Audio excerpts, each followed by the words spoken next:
Good to go? Okay. Okay. Good evening, everyone. It is now 7:00 p.m. So I will open the Town of Old Saybrook Inland Wetlands and Watercourses Commission regular special meeting. Regular meeting. Special meeting. Sidewalk of it's August 17th, 2023. And roll call. We have myself, Colin Heffernan. We don't have Charles Savage unless he's there. I don't think so. That's not coming. We have Laura Parker Gray, we have Peter Lisa, we have Mark Caldarella, we have Paula Kay, we have Sandra Roberts, we have Elizabeth Steffen, we have Jerry Colwick. Right.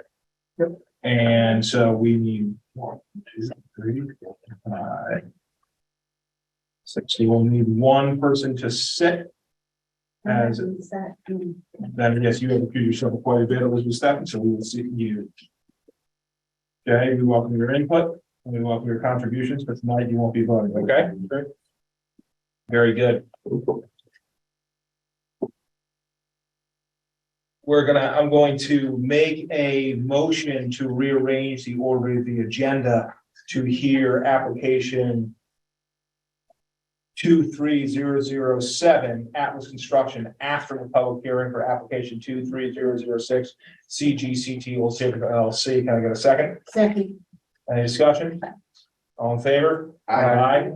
Any opposed? Any abstentions? Hearing none, motion carries. We will move application number 23007 to after the public hearing tonight, if at all possible. Next up, we have the public hearing for CGCT Old Saybrook LLC application to conduct a regulated activity at 1654 Boston Post Road, map 26, lot 39, construction of a 40,000 square foot Whole Foods grocery store and renovation with 25,365 square foot of additional retail space and potential medical office within the inland wetlands and the 100-foot upland review area. Applicant is Carpianato Group LLC, agent attorney Edward M. Casella. We are to open the public hearing and close by 8/17/2023, no later than 9/20/2023, subject to extensions. So we have conducted the special meeting, which is a site walk that we conducted at 5:45 p.m. this evening, and that concluded around, I want to say 6:40, 6:45 p.m., something along those lines. Up. Good evening. Can I just ask to be let into the Zoom so we can try to share things electronically? I think we could probably manage that. Sorry, That's okay. I'm catching up too, so it's. for some reason it's not letting me click the way I want it. So I'll promote you right now.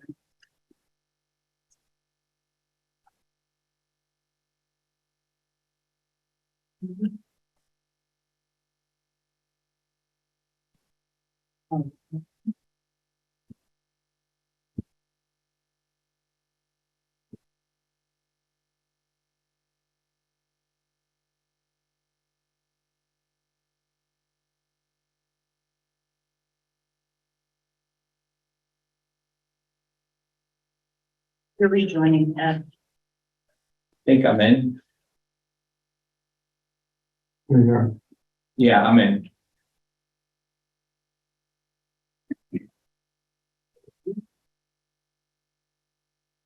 You know when you're ready. You're ready. Okay. Good evening again, everybody. Attorney Ed Casella, represent CGCT Old Saybrook LLC, which is an LLC that's wholly owned by the Carpianato Group. Carpianato Group's address 1414 Atwells Avenue, Johnston, Rhode Island. And they are the owners of 1654 Boston Post Road. With us tonight, representing the applicant is Dave Taglianetti from Carpianato Group. Development team includes Jeff Fitzgerald and Chaz Evans from Bowler Engineering and Eric Davidson, who's our wetland and soil scientist. Just for the record to confirm, the owner of 1654 Boston Post Road is CGCT Connecticut LLC. That entity is the applicant on the inland wetlands application that is pending before the commission. The application was signed by Kelly Foltz, who's the president and CEO of the Carpianato Group, which again is the controlling entity of CGCT Old Saybrook LLC. And as the owner of the property, CGCT Old Saybrook has full right and standing to make this application for which we're seeking a permit. So just a bit of background, CGCT purchased the Benny's parcel. We'll be calling it that probably most of the evening, along with 28 other pieces of real estate owned by the family who owned and formerly operated Benny's in 2018. And since that time, they've been exploring numerous development options for this Old Saybrook property and are very excited about the current proposal, which includes development of a Whole Foods on the property, along with additional retail medical space. As depicted in the plans submitted with the application, this proposed development will be a complete facelift of the existing shopping center. The Whole Foods is proposed to be a new construction box. The remainder of the building will be gutted. New facade will be constructed. The parking lot will be redone. Lighting and landscaping will be totally renovated. There will be a new septic system and a new stormwater mitigation system will be installed. Leading up to tonight, the applicants have been through a vigorous review process before we even get to this hearing stage. They've spent a lot of time working with Lynette, along with the town's consulting engineer, Jeff Jacobson, and its wetlands consultant, Rich Snarsky, for over 6 months on this plan. The original application was submitted in March 2023, included an additional parking bay up on the northwest corner of the property, kind of north of where the Van Wilgens is. Alternatives were proposed, considered, and implemented. That application was withdrawn, and this new application, which is pending before you, was submitted, has been reviewed, and here we are tonight. You're going to hear a lot of discussion tonight about off-site impacts, particularly related to Chalker Beach and the tidal marsh. I think we all understand and can agree that Chalker Beach is in a difficult predicament related to several factors, including sea level rise, more frequent and severe storm events, high gate that controls the outflow from the marsh, and controls the inflow from Long Island Sound, hasn't been maintained since it was replaced 7, 8 years ago. We've engaged in discussions with Chalker Beach, trying to have them understand how our development will or will not impact their current situation.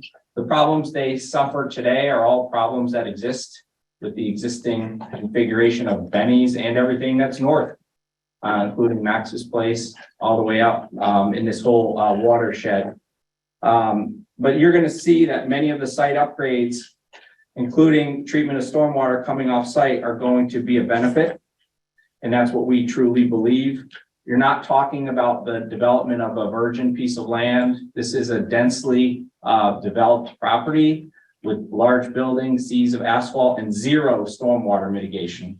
You saw it on the site walk, right? The pipe from Route 1 splashes right into the wetland. The roof runoff just comes off the site, comes off the building onto the asphalt and into the system without any mitigation at all. This proposed plan will improve the stormwater in all respects with detention and water quality measures. We plan and have been continuing to have discussions with Chalker Beach throughout this process, and we'll continue to do it. But we know they're going to have a lot to say tonight, and we'll be in a position to respond because we don't believe that our development will have any impact in addition to what's occurring there now. So again, just to sum up my role here, we feel strongly that this redevelopment of this parcel is long overdue. My client is ready to invest a significant amount of capital to make this property a premier destination on the shoreline. But we look forward to hearing your thoughts and questions as we review the application. So now I'm going to turn it over to Jeff Fitzgerald from Bowler Engineering, who is going to review the site in more detail. I need to catch up and try to get some of the plans. I have the site plan. What do you want up now? I would start with that, the aerial works, yeah. Here we go. I'm gonna share my screen and we'll see how this works. Good evening, as everybody said, I'm Jeff Fitzgerald, professional engineer and certified planner with Bowler in West Hartford. You see the site here, looking south, on Boston Post Road. It's important to recognize, as Ed pointed out, that this is the redevelopment of an existing retail plaza. All the, classic 60s plaza, not a whole lot of landscaping, lots of pavement. All the work, improvements that you're going to see in order to accommodate the 40,000 square foot Whole Foods and 25,000 square feet of additional retail is done with only the increase of less than an acre of impervious surface, which we will demonstrate. We attenuate the runoff from that additional acre of impervious through series of detention basins and stormwater management features, and in some places, including along the west side, west of Alforno's there, where that parking lot goes right up to the property line. We're actually pulling the parking pavement away from the property line and the associated wetlands to the west, behind Cuckoo's Nest. I want you to go to the next slide, if you can pull the site plan. Okay, so we're proposing, again, like I said, 40,000 square feet of Whole Foods and 25,365 square foot of retail. Proposing 395 spaces, including 10 ADA spaces and 2 loading areas. So, like I said, less than an acre. It's actually about 0.6 acres of impervious area increase in total. And much of that increase is, again, behind the building, where we're adding some parking there. You can see in the front yard, it's actually reductions in the parking area as we're adding landscape and pedestrian access sidewalks connecting to Post Road. Part of some of the increase in impervious is the driveway that goes through the existing Van Wilkins on the east side right there. At present, when you pull in off of Post Road, the driveway takes a hard dog leg left. We'll be going straight in and follow that way in. As part of the stormwater mitigation on the far south side that you see there, and we walked that area, 2,042 square feet of wetlands is proposed to be impacted for these water quality improvements. And that was all done with through the recommendation of our soil scientists, speaking with the town's wetland scientist, Rich Schnarski, in trying to determine the best solution to handle be able to manage not just peak flows, which we do. We reduce the peak flows in all the design storms off the site, but also reduce the volume. And we're reducing volume in all the storms for the 24-hour duration off and runoff off the site. And so in order to be able to do that, we designed essentially 3 basins that, if you can start with on the far right-hand side, that's basin 1B, which is basically a energy dissipation and sediment forebay for the DOT pipe that, for those of you who were on the walk today, we saw the discharge is presently directly through that area.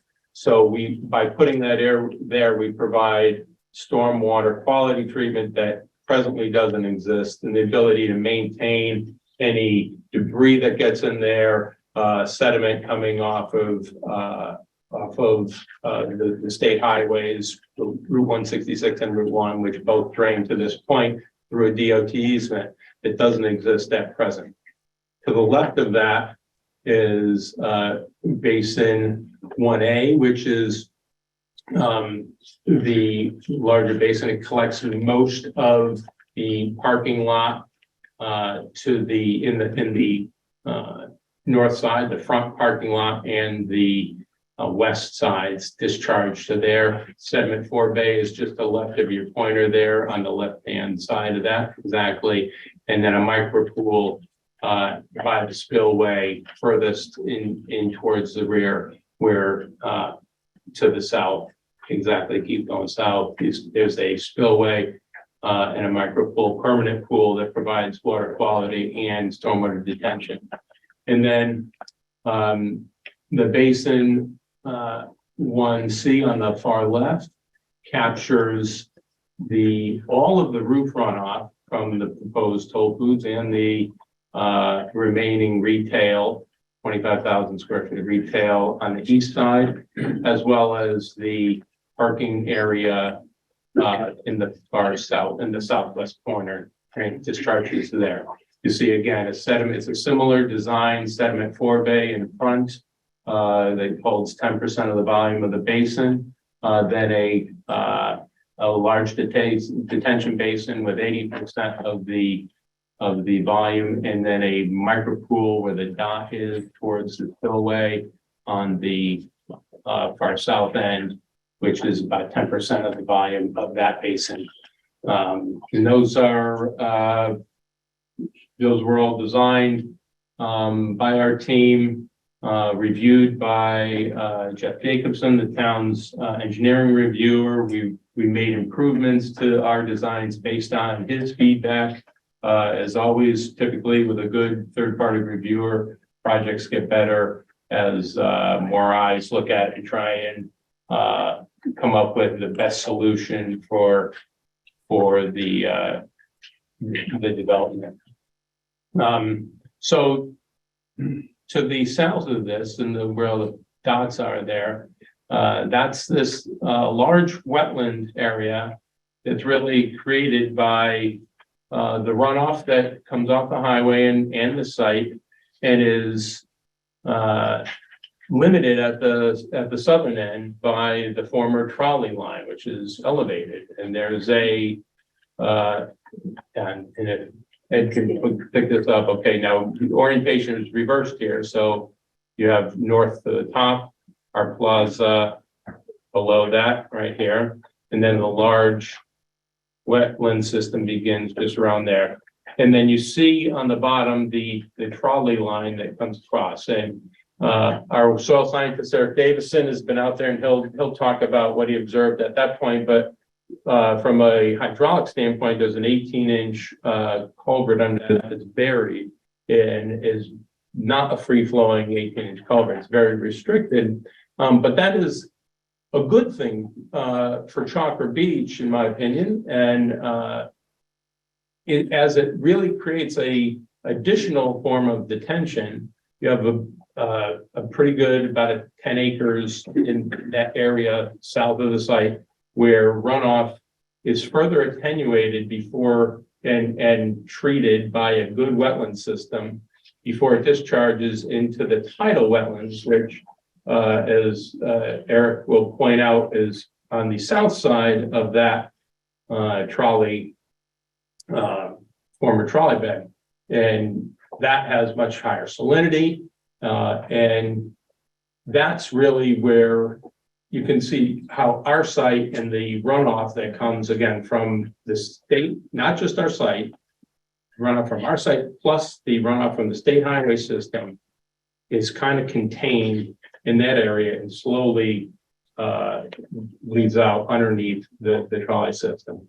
And then from that point, your tidal wetlands down to the discharge point out to, and Ned, I don't know if you have that up, it's okay if you don't, discharge out to Long Island Sound, just west of Chalker Beach, where the outflow control gate is.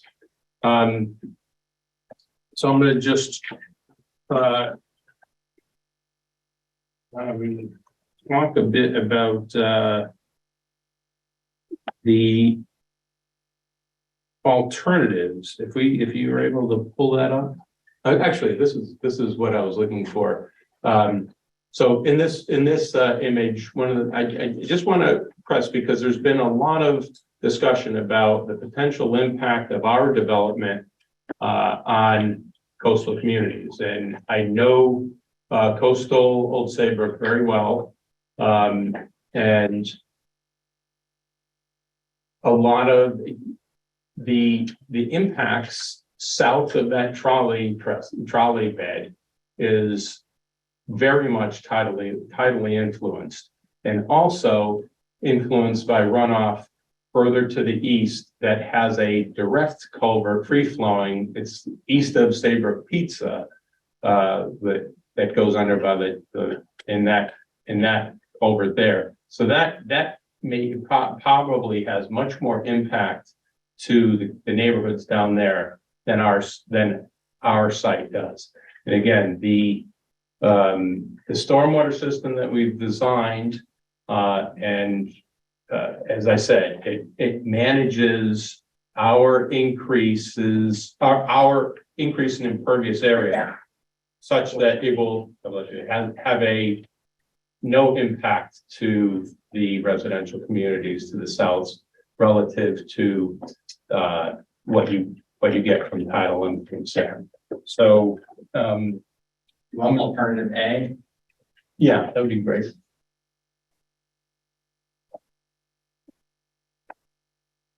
So we're going to show the alternatives that we present here are really different strategies on stormwater management in order to accommodate the proposed Whole Foods development, which is again the way we can viably sustain this plaza as a new, vibrant retail plaza, the way it was since the 60s, and it's kind of fallen on hard times. So we do want to have the ability to have this be redeveloped and look really good. So this alternative shows underground stormwater detention in the back through storm traps, and then more basically concrete storage, and then smaller treatment in basins on that edge. And that was originally floated as a solution. And the goal was that it doesn't provide the issue with this, it doesn't provide the same water quality volume, and it doesn't provide as much detention to be able to manage the volumes off the site as we're able to do now. So that was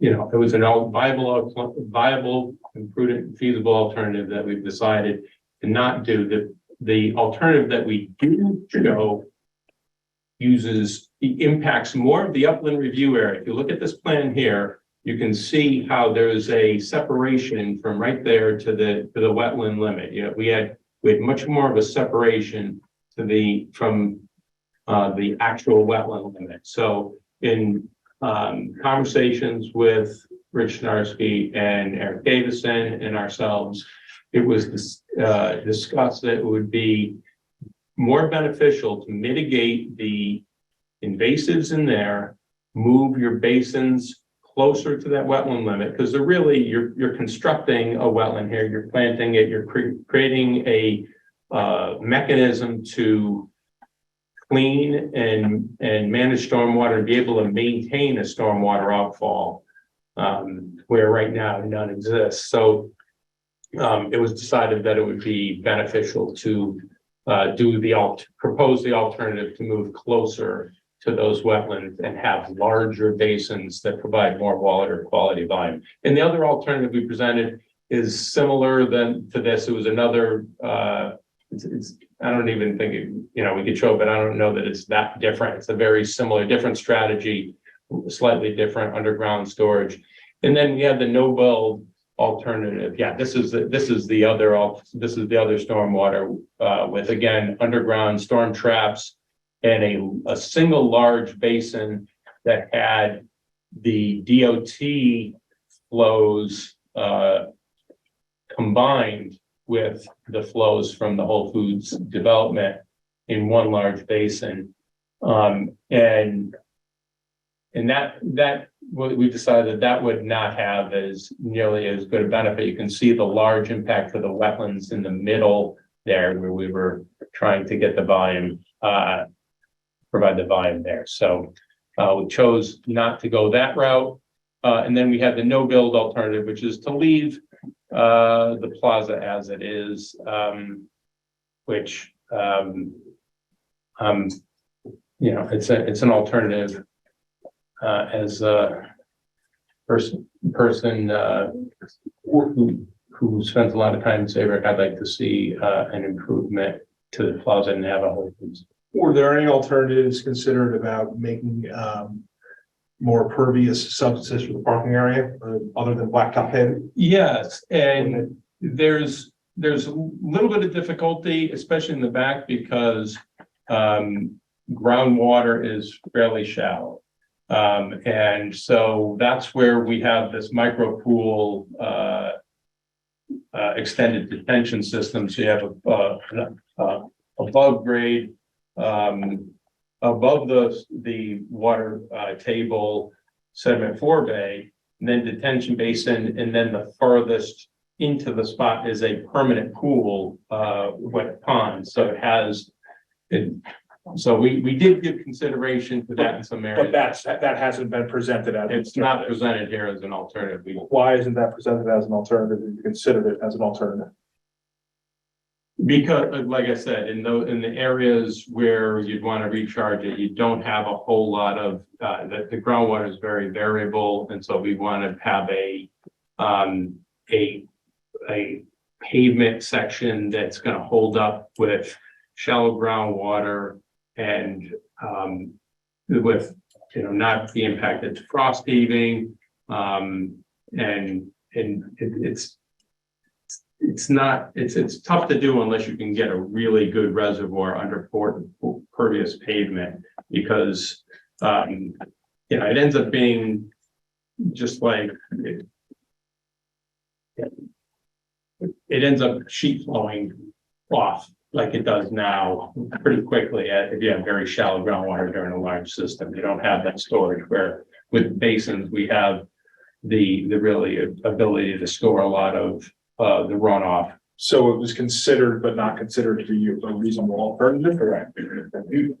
Jeremy, can I ask a question? Sure. The point about subsurface basins and the idea of infiltration. If I read GZA's report, okay, they were the ones that did the geotech, is that you have very little unsaturated zone to deal with. And that was one of the reasons why you couldn't think that you couldn't get that water into the ground and keep it in the ground. Well, you can certainly get it into the ground and keep it in the ground. There's just not a lot of separation. And so by having a shallower sediment forebay in the initial part of the pond of the basin, and then having a deeper permanent micropool, that was decided to be probably the best strategy to achieve all the stormwater quality goals that we had, given the conditions we have. Chairman, if I, So Sure. yeah, Attorney Matthew Willis for the commission. Is there anything here that shows us the southern boundary line of the property on any of these things that you have? the aerial, because it basically runs right at that trolley. It's at the trolley line. Yeah, exactly. Consistent with the trolley. Does water ever flow over the trolley line? Or does it only go through the pipe? Not in our models, it doesn't. It's sort of, Not that you know of. yeah, not that I've ever seen. I'm gonna turn it over to Eric Davison, just to talk about the wetlands a bit. You want to start with that aerial? Maybe I'll start where you just left off. I'm sorry.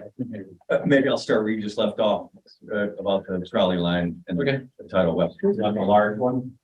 Maybe just the airport, yeah. Maybe just touch on this and get this out of the way. That this came up quite a bit. Again, Eric Davison, I'm a wetland and soil scientist.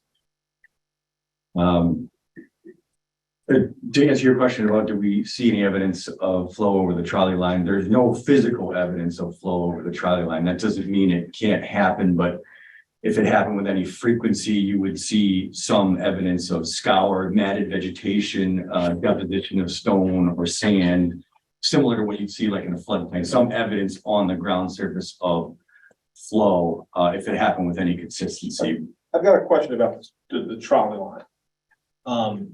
Now, regarding the historical construction of the trolley line, I could be wrong about this, but it seems to me that they probably, when they were constructing the trolley line, will build upon a naturally high point of elevation in the low-lying area.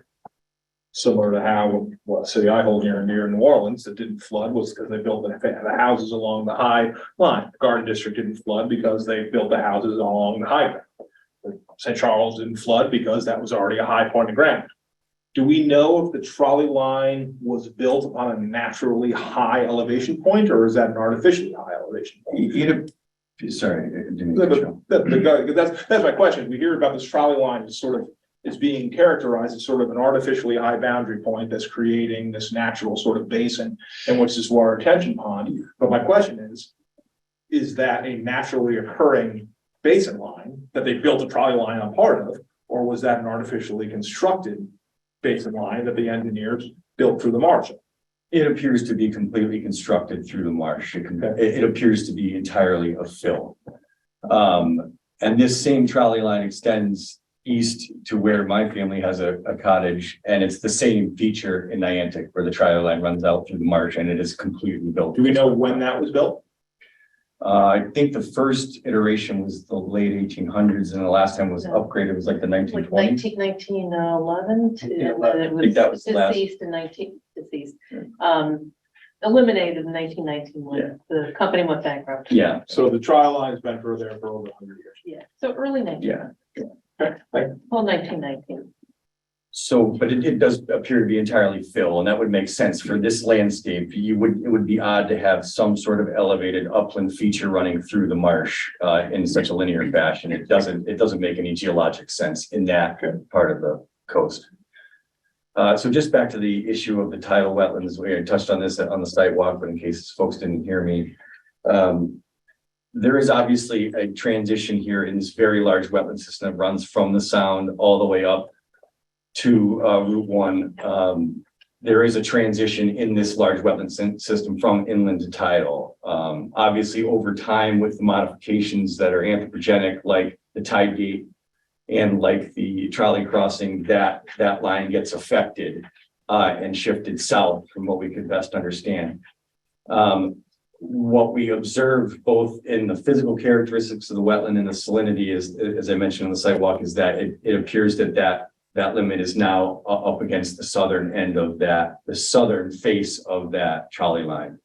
I do think from a technical perspective, there's probably some tidal wetland that extends north of that because it's a bit complicated, but the tidal wetland boundary, when you have one continuous wetland, is defined by the 1 year return frequency tidal flood. So that takes some hydrologic modeling, but generally speaking, it aligns with what we call the coastal jurisdiction line, which is elevation 2.9, which would extend slightly north of that trolley line. The way DEEP regulates tidal wetlands is they have a clause, they have a sentence in their regulations that say existing or former connection. So even though now the functional tidal wetland appears to be on the south side of the trolley line, falling into that jurisdictional requirement of existing or former connection, you would model the elevation, and it may include areas to the north. The idea being that DEEP wants to protect areas that could be restored as tidal wetlands that once were and are no longer. So hopefully that answers the questions on the tidal limit. Has your tidal modeling taken into account that high tide is probably close to 2 feet higher now than it was 20 years ago? Yeah, so it's a good point. It's one of the complications. So a lot of the tidal elevations that people have used historically, or not historically, but in the last 20 years, are based on Army Quarter tidal flood profiles that they did in 1988. which puts the elevation, I think, in Old Saybrook at about 4.5. Those are starting to get a bit outdated. There's the newer information would be what we call the CGL, or the coastal jurisdiction line. It's not an exact representation of the 1-year return frequency tidal flood, but it's usually pretty close. And that's a fairly recent line that surveyors have established, and all of the towns use in terms of their regulatory jurisdiction, whether it's inland regulation or tidal regulation. I live at the edge of the salt marsh. It floods now at every high tide from 3/4 moon to full moon to 1/4 moon, where it never did before. And in a storm, it comes where it shouldn't come, within 150 feet of my home. It comes into my neighbor's backyard and has been in my lower level twice. So you can't go by the models. It's much higher than you may think it is. Yeah, well, but a lot of the modeling is also updated. In other words, it's not a set elevation, it's a storm frequency. So that a lot of those do get updated in the sense that some of those are based on DOT modeling, which does get updated, But it happens, it doesn't need a storm. All it needs is a full moon. That's what you don't take into account. It's not a storm, it's just the full moon, which exerts a greater action on tides than a neap moon. I think what I'm referencing here is regulatory jurisdiction, and that has some of those elevations have increased over decades, but again, we can't, we can only tell you what the regulatory jurisdiction line is. Certainly I'm not able to modify that. Or Eric, if I can just interject 1 second, and he's also gone out and tested salinity. So he's aware where the edge of the tidal is on the south side of the trolley right of way, which has an elevated bed, prevents the tide, even at those full high tide moons, from going across it. I think that's the point we're making here. And your observation is not unique. Everybody that spends time on the shore for the past few decades has seen a change. So I don't certainly not argue with that. I think what you might be getting at to respond to Ed's point. So you've measured the salinity and you think that, that currently there's an infiltration of the tidal marsh above the trial line to a certain degree. But I take it you are not willing to take a position as to what that might be in 10, 15, 20 years.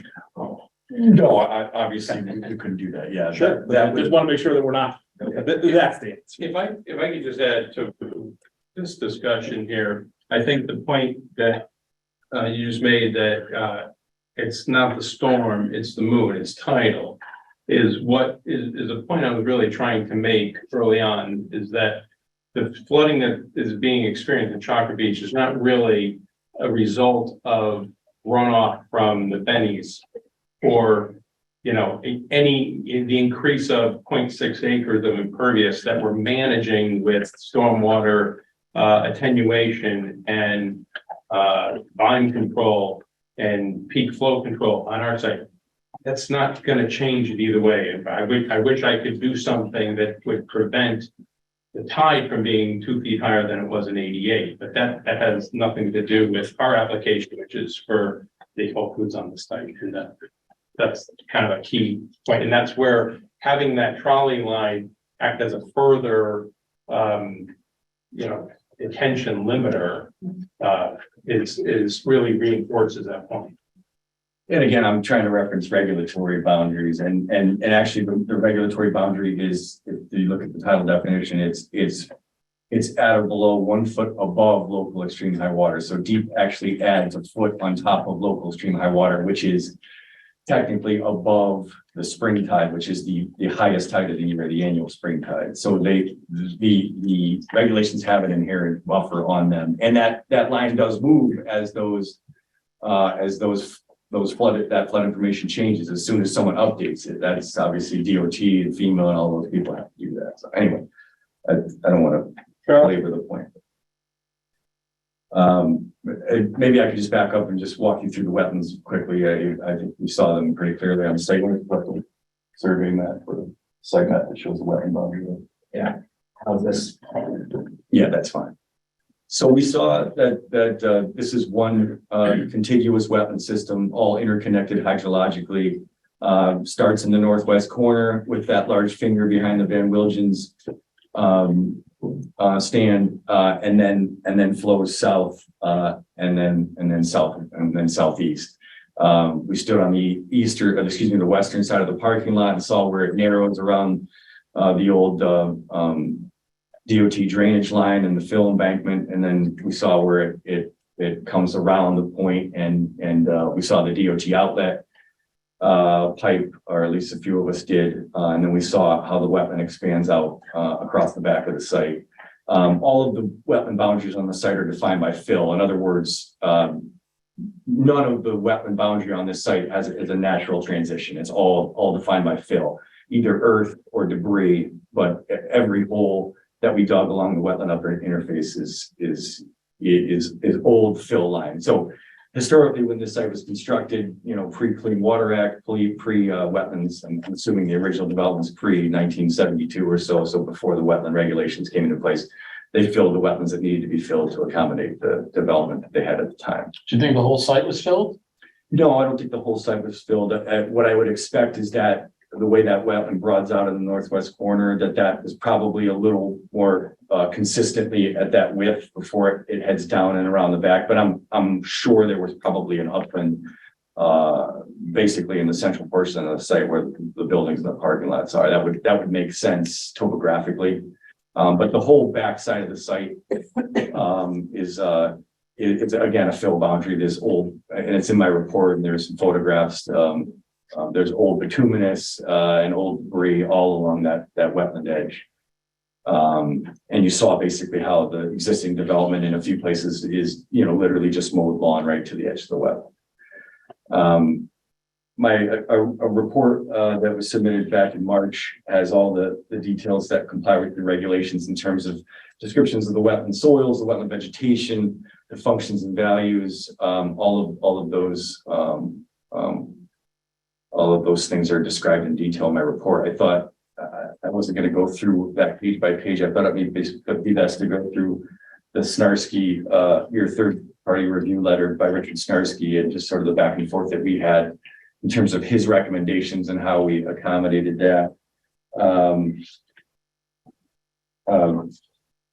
Mr. Starkey's letter was dated May 1st.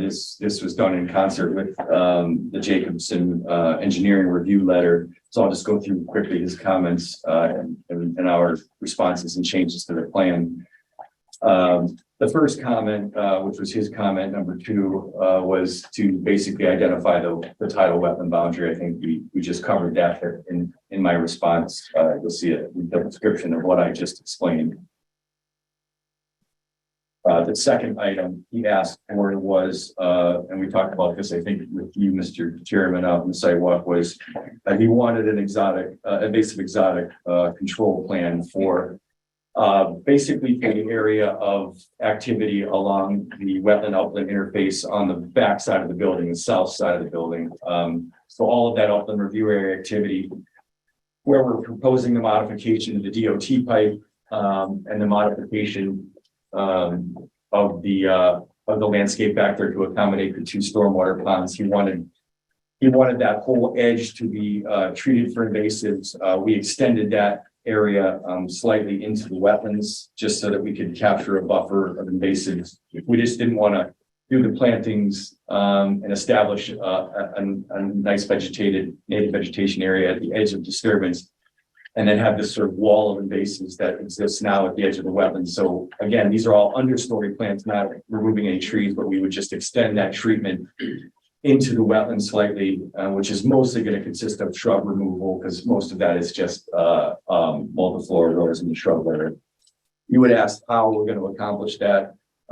It's written in detail in here, and this is added to the site plans. We're going to contract with an invasive control specialist. For 1 second.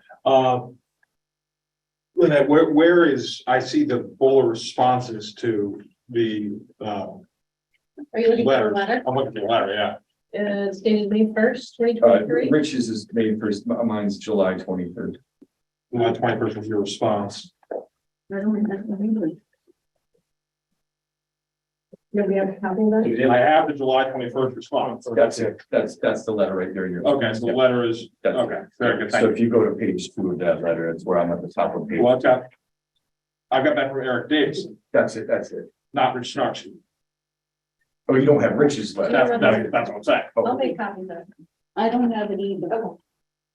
They've given a second to make copies. Does anyone else have got? Or, yeah, I don't think we have. So give us a second, please. I can copy those. Lynette? Do you need one? Well, you copy everyone, and no one has them. Okay.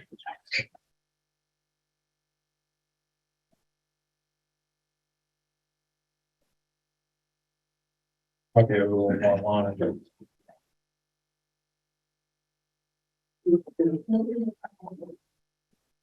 Are Rich's comments included with, Jeff Jacobson? I do, in bold, I have Rich's comments in my letter, so you can see what I'm responding to, but it's not his full letter.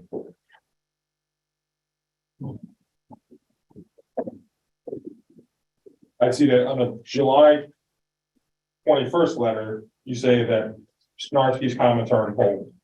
All right, that's. Yes, yeah. So that's- This is his letter here. Okay, well, we just don't have that. Yeah, Okay. but his comments are written out in full and bold. Well,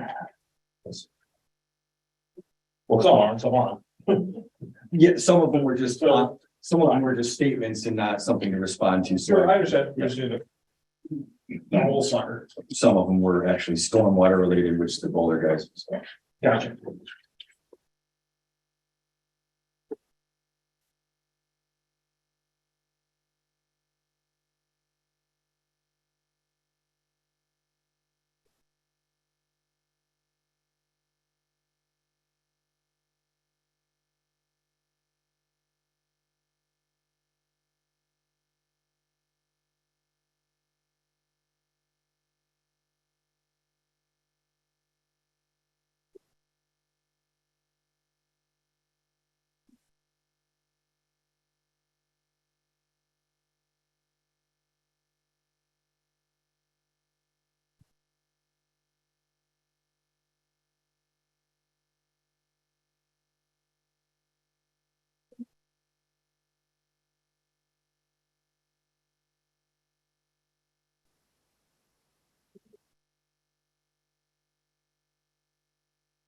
That's the letter from, Rich Starkey. Thank you very much. We had a whole letter that was the whole.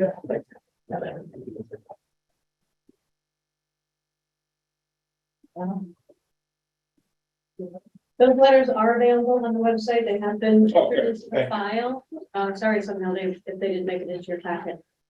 Thank you so much. Which exhibit is it, Lynette? Is it in the- It's on you. Can you do it, Linda? I can pull it up too.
Well, do you need this here? Okay, did you get a copy? No. Okay. No. Okay, we can continue. I can add the exhibit number one. Can't. Okay. Just Go ahead, please continue. You're gonna walk us through the letter, as I understand, you're gonna walk us through the Starkey letter, and your responses to the comments that are shown. So comment number 2 was the first part of my letter that was regarding the title wetland boundary. I'm going to skip past that because we've covered that. Comment number 3 says eradicate the exotic invasive plants in the upland along the wetland boundary. And so following that is our response, which basically is, we've included an invasive species control area, which we've designated on the landscape plan. It includes all the lands between the paved areas extending across the LOD and into 20 feet into the wetlands.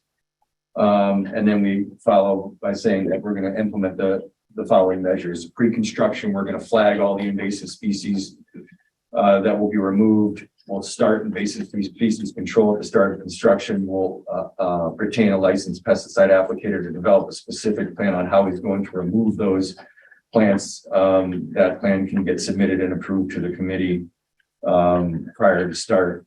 But typically for these types of plants, it would be a combination of mechanical and chemical control. His next comment was to provide a planting plan for planting native shrubs in the uplands along the wetland boundary. The native shrubs should be berry producing for songbirds, no cultivars or varieties. Again, if you refer to the landscape plan, where we denote wetland buffer and wetland buffer enhancement zone, that planting schedule lists all of the native shrubs that we've added. There's 237 shrubs that are going to be planted, includes chokeberry, winterberry, dogwoods, and viburnums, all native berry producing shrubs that are favored by a number of bird species. Number 6, he asked for some additional detail on the vegetation that occurs in the wetlands, and I included a list of observed vegetation interior of the wetland. Number 7 was describe what wildlife species are expected to inhabit the wetland, and I included a list of species that covers that comment. I included a variety of bird species, some that I observed, some that I would expect, and as well as some amphibians. Mr. Starkey's comment number 11 was I recommend. Can we go back to, so Mr. Starkey comment number 8, which was to eliminate the Eastern Park parking area in the northwest corner of the site. You didn't respond to that. So that was an engineering question. Obviously, the response was that wasn't eliminated. That parking lot is gone. Okay, so Yeah, that, those parking spaces have been removed. okay, That very would good. have been basically when we were standing at the Van Wilgen's Garden Center, just to the north, that patch there. There was originally parking proposed there. That's been So removed. that has been, so 8 has been Yes. addressed and done Correct. on the plans. There would be no activity Okay. in that parking area. Thank you very much. His number 11 was I recommend that the shrub plantings and eradication of exotic invasive plants be monitored for 3 years. The monitoring reports sent to Old Saybrook Wetland Commission. Photographs included in the report to address any remedial measures needed. Again, we added these notes to the plan that we will conduct the monitoring for 3 years, which is the typical monitoring period post-construction for plantings. Mr. Chairman, you rightly pointed out, after 3 years, the invasives are not gone, especially in this type of environment. But again, the goal is we're trying to sort of flip the balance from mostly invasives to mostly native. I think with some of the species that dominate that area, which is autumn olive, mugwort, and multiflora rose, that can be done. Phragmites is a different story. Which gets me to sort of what I'm trying to get at the site more. So a lot of what I'm hearing is that we're pitching that we're making the site better than it is now, right? And one of the reasons of what we're pitching is that we're going to get rid of the invasive species. We're going to help eliminate the invasive species, do something to help make that situation better. If we're monitoring the invasive species that are removed for a period of 3 years, and I take it that the idea is that we're going to plant more native species to help sort of restore some of the balance, as you just said. Now, before I asked you, a hypothetical in the future that you couldn't answer. But in this case, you're saying that as part of your plan, is that you're going to, make this a better solution for the future by monitoring this for 3 years and keeping bases out for 3 years. What's the likelihood of success after 3 years? Well, I think in the areas that we planted, I expect we will have a better balance of native versus invasive. The idea being, for instance, the 237 shrubs, and you're going to plant 3 to 6 foot tall shrubs. You do continue to maintain invasives around those for 3 years. Those shrubs will be mature at that point. And so the competition usually doesn't happen at that stage. If you have a mature understory of invasives, that generally then they're controlling the growth as opposed to other shrubs coming in and taking over. It's really that initial establishment period for a year or two where you usually lose the battle. But you're always gonna have invasives on the site. They're along the perimeter, they're everywhere. I mean, this is a very urbanized system. I mean, so you're never gonna get rid of all of them. But I think the ones that threaten the plantings that we are proposing, multiflora rose, autumn olive, and mugwort, those in 3 years, you can get a good handle on. Okay.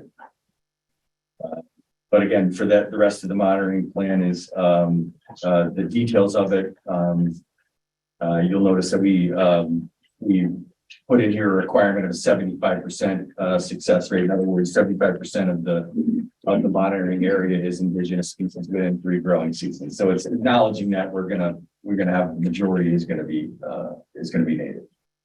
And then the last comment is just that we're going to submit monitoring reports in December of each growing season with recommendations that you would then incorporate the following season.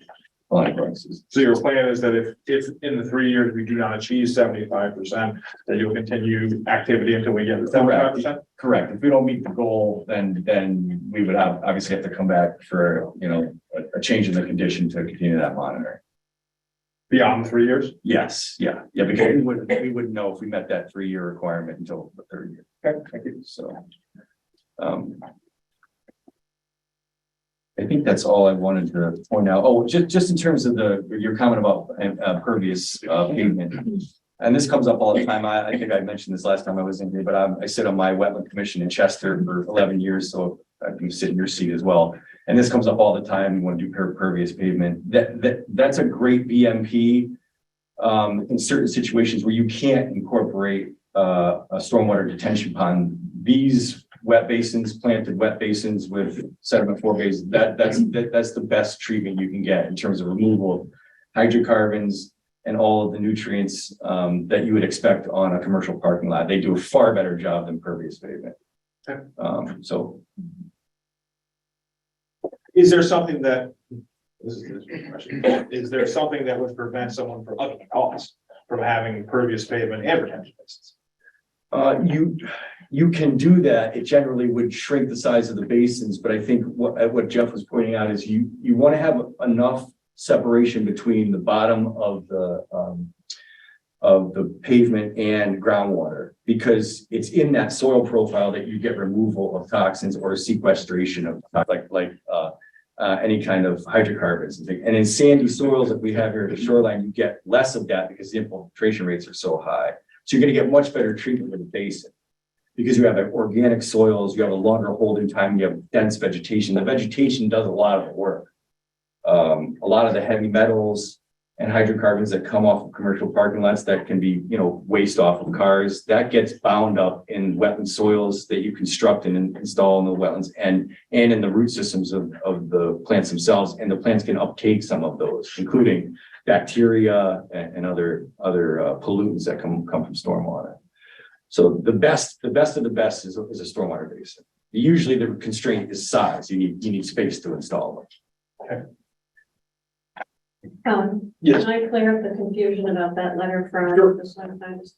This application was submitted and then withdrawn May 18th. That letter from the soil scientist was from the previous submittal. Gotcha. So this was resubmitted. Explain the part. 6/15. That's why it wasn't in the packets. You all got it. It just your last submittal. Great, thank you so much. Fitzgerald again with Bowler. I just want to get one other thing. We have Jeff Jacobson's last comment letter dated August 2023. And, we take no way, there's a couple minor tweaks, things like, I guess, continually monitoring groundwater during construction to make sure that the assumptions we're making now based on observations continue to be the case, tweaking freeboard and stuff like that, little minor change. We have no issue working with Jeff and Jacobson on that and making sure that his satisfaction, the plans as we proceed towards construction drawings. There is one item though that is still outstanding, and that's the seems to be a debate about harness. Well, I think it's kind of a comment in here in general, that item where we basically, we says that the engineers find that the additional spaces are required for this tenant. Hopefully this is a larger draw, and they require dedicated parking spaces.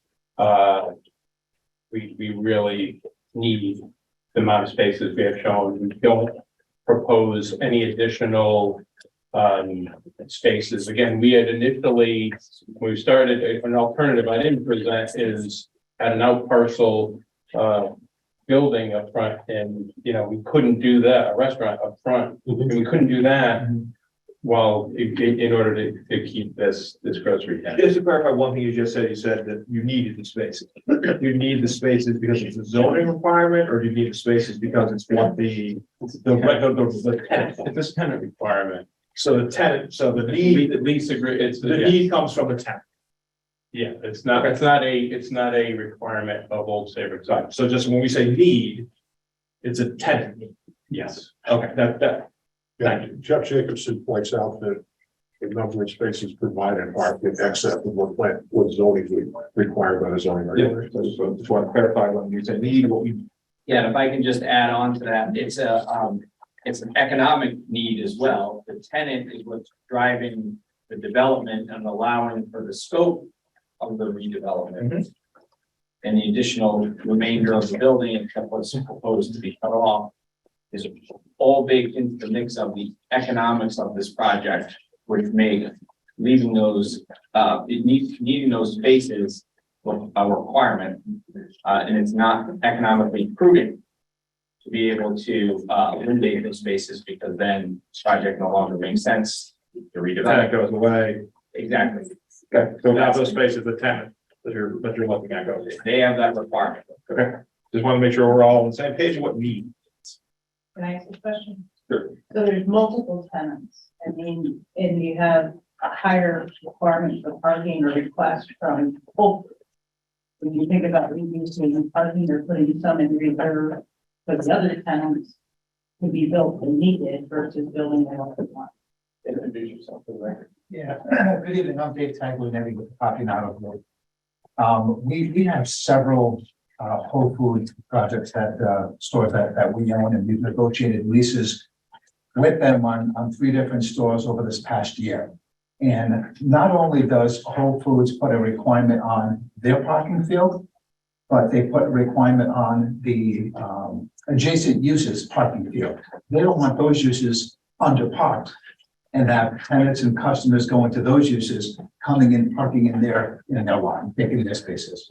So it's in our lease agreement with Whole Foods, where it's specified how many spaces they need for their customers, also for their employees, and a minimum amount of spaces for the other tenants within the plaza. And they wouldn't consider having X% remaining unbuilt until it's needed. So for example, most of our shopping centers say that the zoning commission requires too much parking.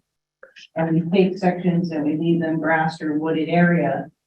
And we just recently reduced the parking to accommodate shopping centers. Was there a way maybe you could go through and make some of that grass and when you need it, or other vegetation build in depth? I certainly understand the question. We presented that to Whole Foods. It's actually just the opposite of Whole Foods. They actually need more parking than they forced open, because there's a bigger rush for people to get into the store, to check out their store. So to land bank spaces at the beginning is counterintuitive to what Whole Foods actually wants from their centers and when they ask of their landlords. So we presented it. This is, parking is not, looking to minimize parking is not unique to Old Saybrook. We just built one in Avon, Connecticut, and we went through the same thing with the town of Avon. Can we reduce the number of spaces? Whole Foods is a national chain. They know their operations. They know what they need. And hopefully we can deliver that. But we're bound as their landlord. We're bound by the lease that we have with them. So if we can't deliver the number of spaces, then we no longer have a lease with Whole Foods. And then not sure what happens after that. Are they basing their need on population in middle of June to middle of August? Or the population of Old Saybrook the rest of the year? There's a tremendous difference. Understood. They do their own demographic studies that we don't get to see. So they do their demographic studies on areas and that's what they base their parking requirements on. State demographic studies, which I assume consider the seasonal fluctuation for a community like Old Saybrook. Now, would there be an alternative to reduce the size of the building? To increase the lot to add it? We have already. So we did reduce a portion of the building because we were short on parking. Okay. So we did reduce, there's about a 3,500 square foot section that we notched out. So we were able to reduce the number of spaces by eliminating that portion of the building. Another question, your lease agreement, since you're the property owner with Whole Foods, are the other commercial activities, are you direct leases with you or are they sublet by, I don't know. No, all with us. Okay, then. Do all those parking spaces have to be paid under your lease? And the reason I'm asking that question, and I know I haven't been here recently, but at one point in time, I know West Farms had a lot of overflow excess parking with grass pavers. And so it's essentially grass. No, good question, Jeff. I have to check our lease to see if they're paid. Okay. The other element is, what are our zoning regulations say about payment for parking? Well, I think I think they've got ample zoning requirement parking already, I think. Will we allow for permeable materials? We Okay. allow, for reserve parking where it's just not built, we have percentages for reserve, so that's a possibility. Mr. Chair, we might want to have the public speak. I think so. I was gonna say that we've had a little over an hour of response of the applicant.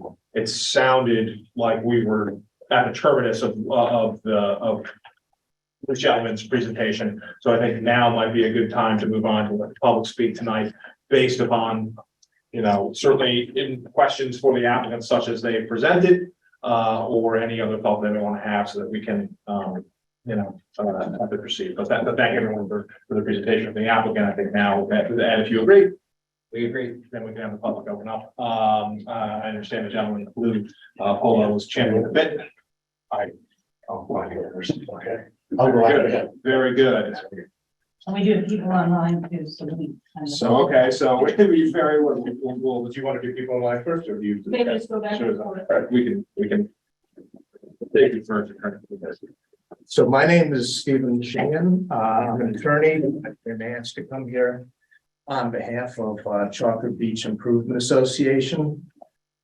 Chocolate Beach Improvement Association is the property just to the south and to the east of the subject property. And we're unusually sensitive for a number of reasons. For analogies, Chalker Beach, the cup has already overflowed. The Pamela's already had the last straw on its back and it's broken. And with the development coming forward, we need to see if it comes forward that it does so in a manner that does really no increase on what Chalker Beach is currently suffering. And we have had conversations with Carpinato Group's attorney, and we hope to continue having them. One of the things, as I get to later, is we do think a lot of the work is still premature. And I will, as to what's been done, and I will get to that. We have an additional complication in that Chalker Beach has been placed in a very unusual position. And I consider it placed in that position partially by the town and by DEEP. There is in existence on this there is an existence as you get to the shore on property that is not owned by any part of the Chalker Beach Improvement Association. There is a gateway. There's a tidal gateway.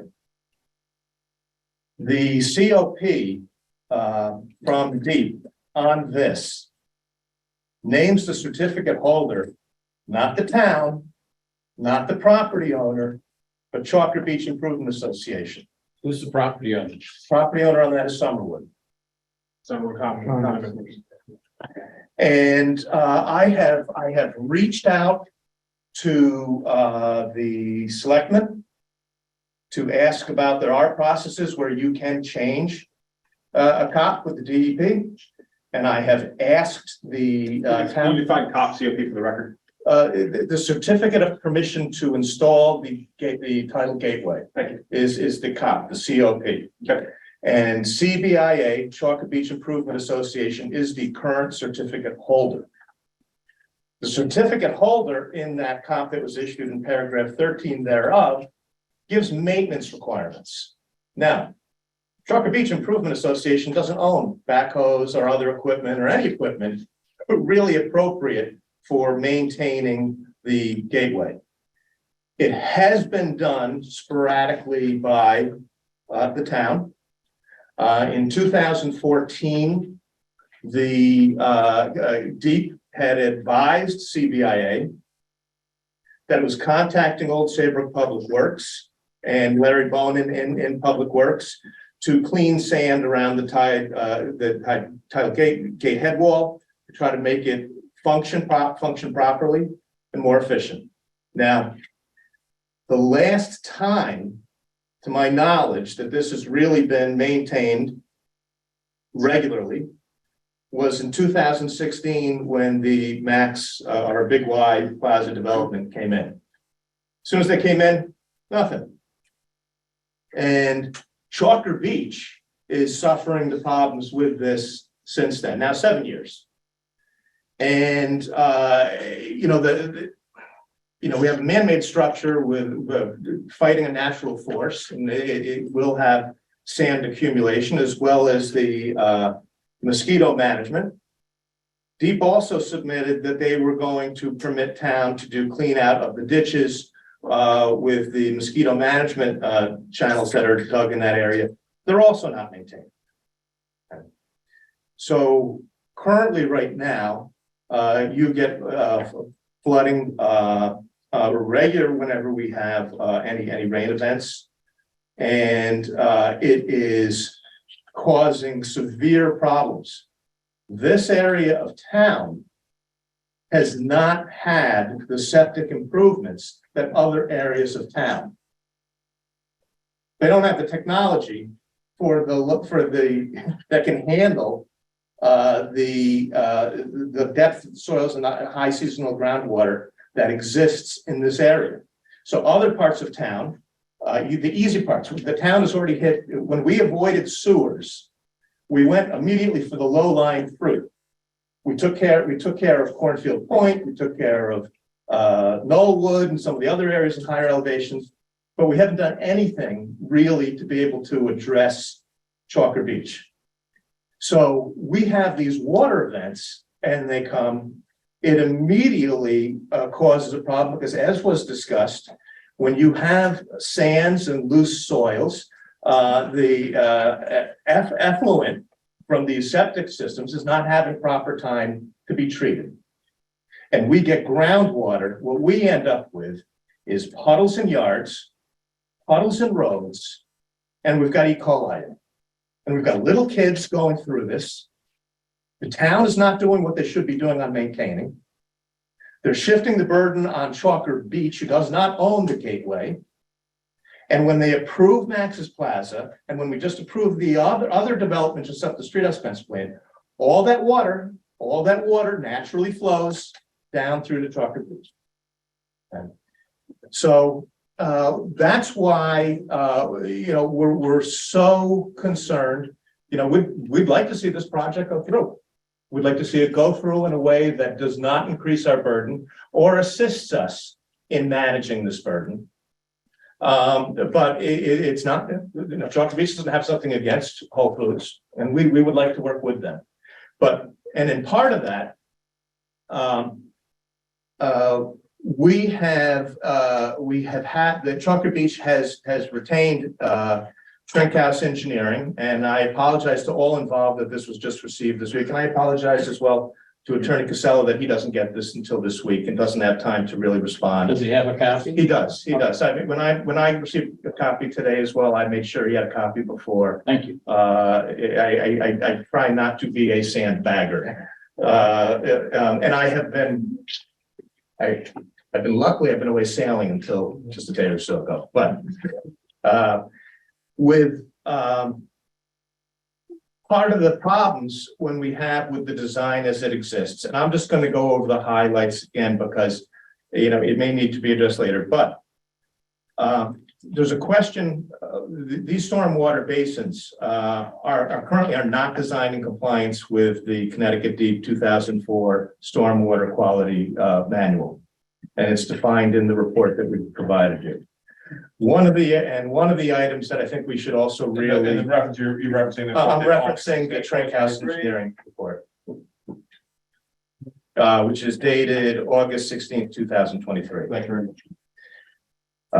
And one of the problems, they have proposed detention ponds. And what we're not just concerned with the water flow, we're also wanting to see the pollutants in the water being managed. And you need to see that these detention basins were holding the water for 48 hours for it to be able to have any potential to do that. That's not addressed in the current reports. A wet pond is suggested by Trinkhouse Engineering as being far more effective at addressing what we have as the additional pollutants in the water. There is, the current plans that are being submitted don't give any evaluation of the pollutant loads that will be generated by this product. They give no information whatsoever on the new septic system. And as a problem throughout this as well, there are, you have some test holes that are done, and they've mentioned as well about how high it is on the surface water. I've seen in the report, you'll see that they have surface water that is up to 1 foot at the surface, and there's another one of the tests goes to 0.08 from the surface. And with these seasonal high groundwater issues, it's going to cause, that's always a sensitive area for when you have to have a septic system. Just for the septic system to work properly, it has to be a higher level than what the seasonal high groundwater is. They have not done sufficient percolation tests. And there are no deep test pits that I'm aware of. And again, seasonal high groundwater has to be taken into consideration. The last of the erosion and sediment plan is also not in compliance with Connecticut Deep 2002 guidelines for soil erosion and sediment control, as stated in the Trinkhouse Engineering report. So. Currently CBIA, the Chalker Beach, they're suffering. We've been reaching out to Deep. Right now, I've heard some conclusory statements made, but I don't know of a study that does say, the problem is just the tide gate. I don't know that it is. I don't know that there is that study. I know that Deep wants to have new studies done that are done after the most recent hurricanes we had, because it does change, that has changed the landscape as well, and it does affect how water will flow. I'm advised as well that it's an extremely expensive project, and I know the town and the land use department has made great efforts to try to find resources of funds to get that study done, but it's not done. And until that's done, Chalker Beach we are hypersensitive. We are wounded, and we can't take more of a hit. The town has stated that they are open to having discussions on a maintenance plan for what we currently have. And we have had, I've had some discussions, some informal discussions with Deep about some temporary, what I'll call Band-Aid measures that may attempt to be implemented with Deep's permission while we wait to get those studies done.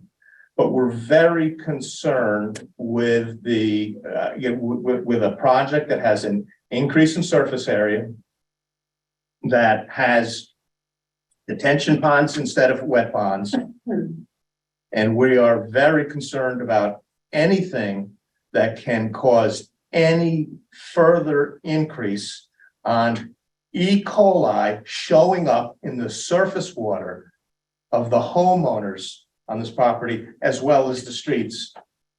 And what is reported by the residents is that this has been a significant increase once Max Place went in. Same sort of promises were made then. They're not going to cause any increase. You're not going to think, but that's not been the experience of the residents. Have there been any studies demonstrating that empirically? There have been, I know that one of the other gentlemen who I've recognized in the audience of Mr. Trishita has had testing of his E. coli, and it has shown numbers far exceeding what is to be expected. But that's part of the problem is, we would like to see this plan go through, with their plan incorporating some of this downward water flow. So that's addressed and not just With having, whose plan? I'm sorry, I was a little confused. with the Whole Foods application, the Carpinato Group's application, we would like to see their application include some study and analysis of the water effects onto Chalker Beach, rather than just a conclusory statement, oh, that's tide water, oh, that's thing. There isn't a study, to my knowledge, saying that. Now, if they're able to incorporate I have that. a question for Yes. you. On number 53, Mr. Trinkus's report. Now you'll see why I stick these in my shirt. Okay, it talks about an increase Of 95,000 of gallons. almost 95,000 gallons of water of runoff from this project. This is a wetlands commission, so we have to deal with wetlands issues. Yes. No, and I don't know if that's a figure, Attorney Casella, that your engineers agree with or want to have time to respond to, or whatever the case may be. I don't, we just received it. Yeah, Very fair. and Attorney Prince, I think he should have the courtesy of time to. Oh, absolutely. I just didn't know. Yeah, we'll be able to respond to what we can to this evening, but I don't know, to be honest, the extent of it. That's good. No, that's, I just was kind of curious. And I I can't saw that. respond to it. Yeah. I could. Yeah. So is there any additional information, Attorney Sheehan, you have? You submitted the report. Yes. Is there anything else that you'd like to add? Let me just make sure I've hit my highlights for you, Attorney Brantz. It's Willis, but that's. I'm sorry, Willis, it's the firm, It was a long time. so they,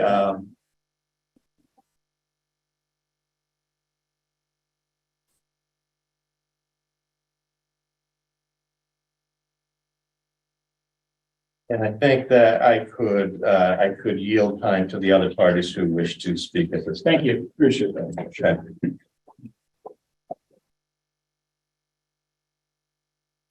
Yeah, so when we switch to go online, now, so we get these folks. You just ask them to raise their hand. Yeah, if you would raise your hand online if you would like to be heard. Now we'll move on to other folks in the audience. So, Mr. O'Connell, Mr. Baker, JW, Maribeth, Mr. Ott, Mr. Burden, Mr. Gustafson.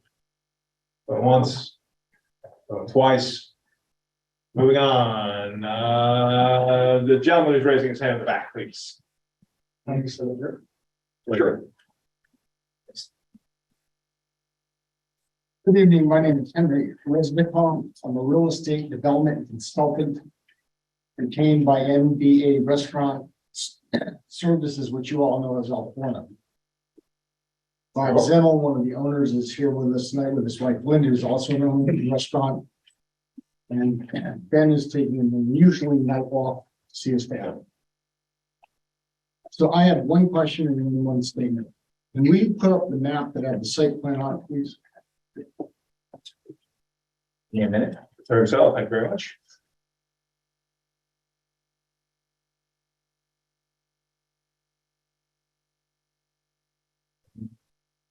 You did.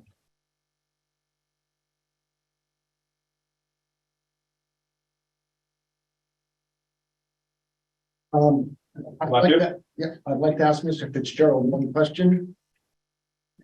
Jeff knows me well. In that design, would you agree that Alforno restaurant is no longer existing as shown? Yeah, in their present configuration, Whole Foods is on top of it, yes. So that plan assumes that it's disappeared and gone. Correct.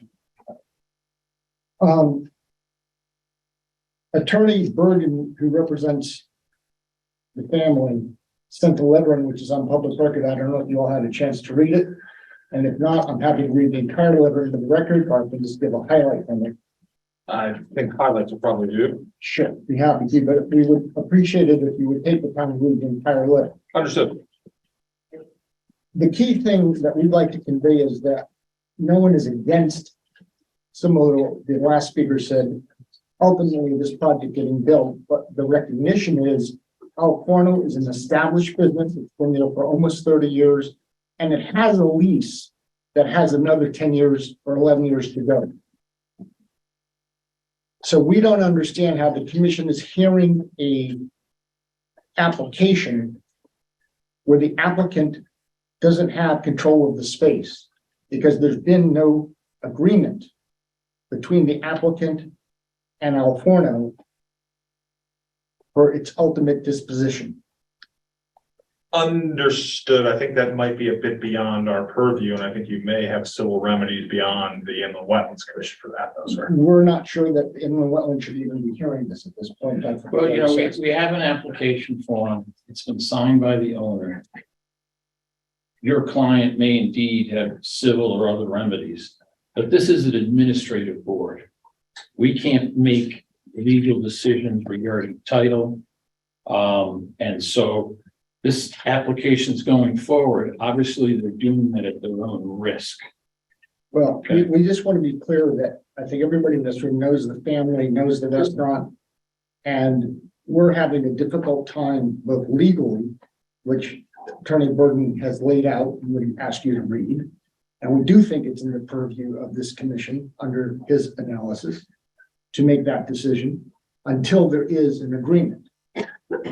And there's been no discussion for over 8 months, even though our side has tried multiple times to reach out. Now, to be fair, David, I don't know how to say your last name, so forgive me. Thank you. My wife left it, so the English isn't my native language, even though I was born in New England. David did come in and introduce himself tonight and said to reach out to him. That's fine.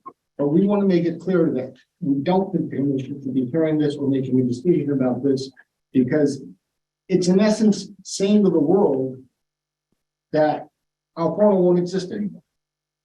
That's what our concern is. That's what a court of law would That's gonna hurt. discuss. That's gonna hurt us. That's not gonna be this. That's our opinion.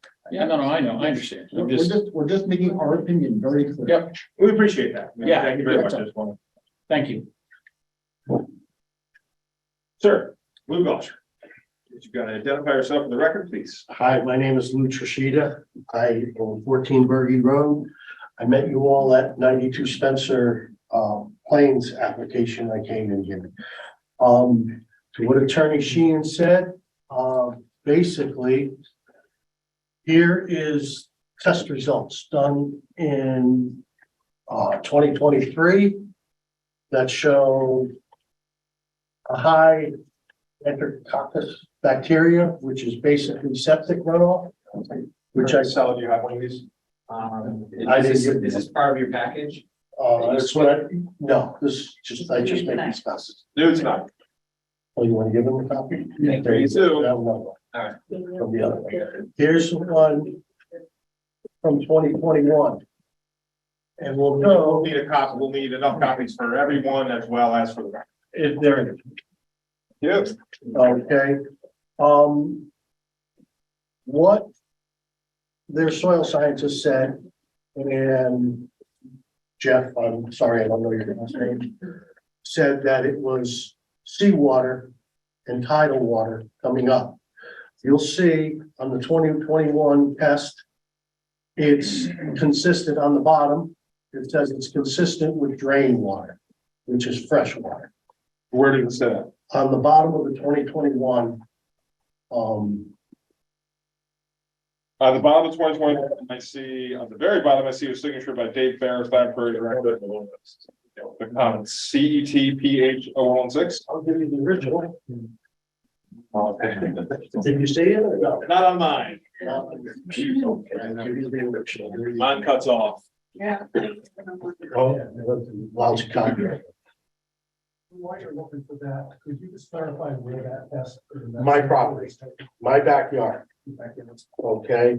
I will get that for you and I'll give it to you. Also, That's the one where it says sample source 14 Virgie Road, Old Taylor, Yes. Connecticut. yes. Here is, I didn't make 11 copies of this. This is a petition that passed around. There's 300 signatures on that.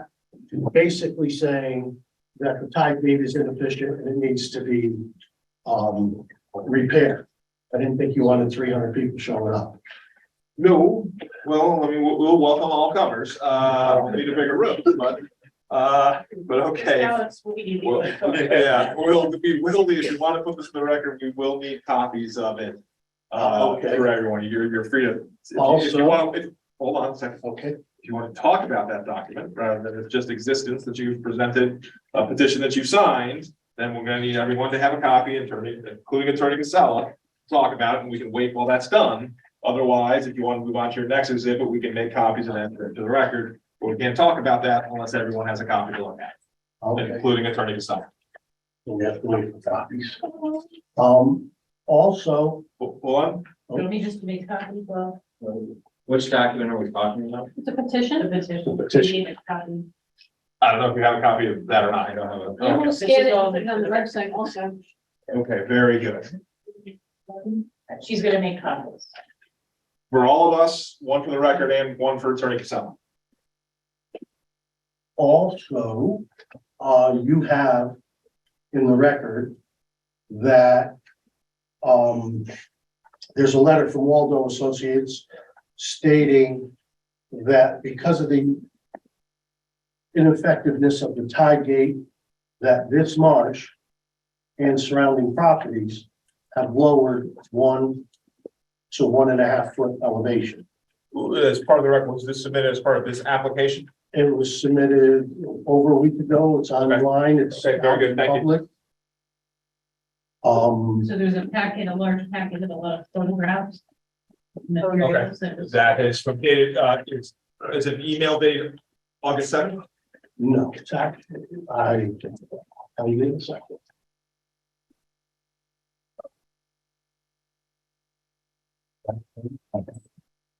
Maybe someone would draw, here it is, October 19th. There's just a lot of. Here, you want one? It's exhibit 22, 23, and 25. Okay, thank you. And here you go for the bottom of yours. Which one? Oh, thank you, I appreciate that. That's clarification. They said that the ground is about a foot and a half. Yes, he did. He said, he said, an elevation. And this is in 2009. Okay. That it has. I handed all that in a while ago. To find everything. Have that. Here is an engineer's opinion. Also, oh, can I have that way back? The hand to the other side. And this is new to the record. And it basically, New to the record tonight. that's for the record. That's brand new. You have a copy. You have a copy. I gave you. Okay, all right, but we'll all need, You should have enough there. And one for the box. It's basically another engineer's opinion stating the Okay. same thing that Trinkus Engineering has said. that's okay, we just need to make sure we're all as buttoned up as we can be.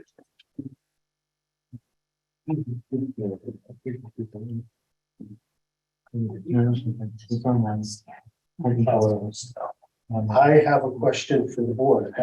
Hold on a second, Okay, hold on. A lot of. that's why I got a lot, I got a lot going on You here. go first.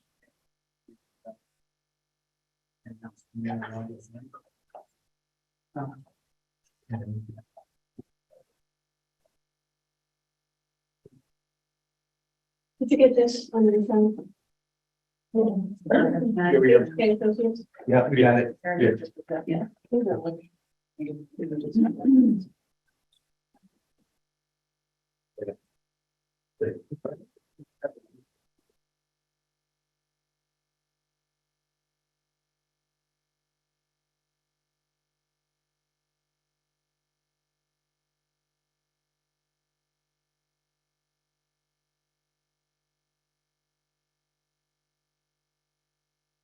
Okay, does everyone have one of these?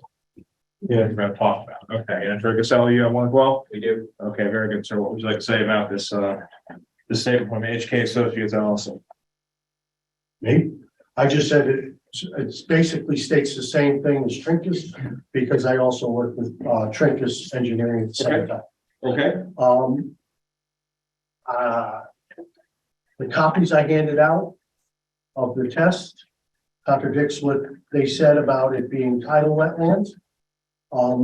Does the board understand how the tide gate works, or is supposed to work? if you want to say something about it, why don't you walk us through it? The way the tide gate works is at low tide, it's supposed to open and allow the water out. As soon as the tide gets up to a certain level, it closes the tide gate, but not 100%. It's supposed to allow salt water back into the marsh, so that the marsh then, it would kill the Phragmites, the invasive species, and feed the marsh. So the tide gate, since 2016, roughly when it was built, worked fine. Department of Mosquito Management came down and did maintenance on that one day. Took them about 2.5 hours because I was there. Since then, nobody's come down and done maintenance except for the town, which you can see in exhibits that I've given you. Larry Bonin has come down and blown out from the trash rack to the tidal gate, from the tidal gate to the open ocean. He's cleaned that out. He's also gone down there with machinery, which I have pictures of, and he's cleaned out the stand. Now, deep mosquito management, Paul Capitoso back then has retired. He was the gentleman who was in charge of mosquito management, who came down and cleaned out the marsh. Now Roger Wolf is in charge. And there's one piece of equipment that is like you would see at a ski resort, those big things, low impact to the ground, and behind it, it pulls like a snow blower, and it throws all the dirt and everything away. You have pictures of Chalker Beach's marsh where the rivers in the marsh are only a foot and a half wide and only a couple inches deep. There's a picture of the marsh next to McDonald's. 10 feet, where. all on your website, which has been submitted a long time ago, Okay, which are 8 feet deep, 6 to 8 feet deep. Now, Roger Wolf refuses to come down and clean out the marsh. He says that cleaning out the marsh will not help the impact of the flooding. I beg to differ. Wider marshes, wider rivers, deeper rivers, more volume in the rivers, less flooding. The water table will come down and then it will flow out. You will also see in pictures that I've given you that there is a sandbar in front of the trash rack. What the trash rack is basically squares for the exit pipe of the marsh that stops debris from clogging it.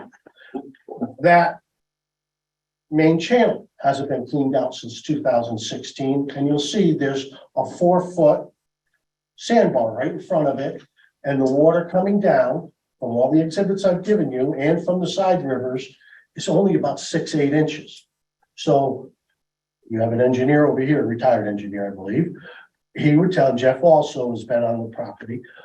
If you have a 6-foot deep, 4-foot wide river channel, multiple of them, the water will flow a lot better and a lot faster than what's going on right now. In the engineering report, you have Mr. Trinkus saying in a 2-year flood, 95,000 gallons of water will disperse into there. I also do not see, and Mr. Trinkus' report says this, there are no test holes done where the septic system, the leach fields are supposed to go.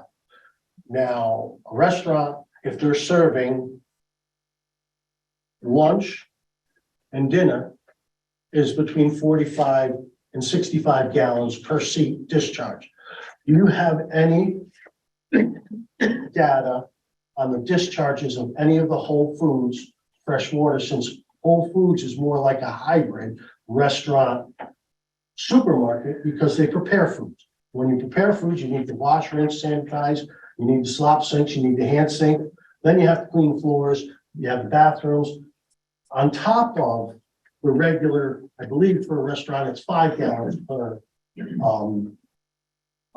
square foot, or 5 gallons per whatever.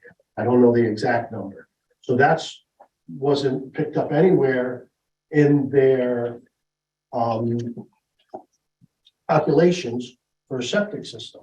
And because there's a low water table, and their words are it's about 1 foot, which way does water go? Downhill. Where is it going to go? Right into the marsh. Why into the marsh? Because you have Waldo Associates and everybody with common knowledge saying the Chalker Beach Marsh is downhill.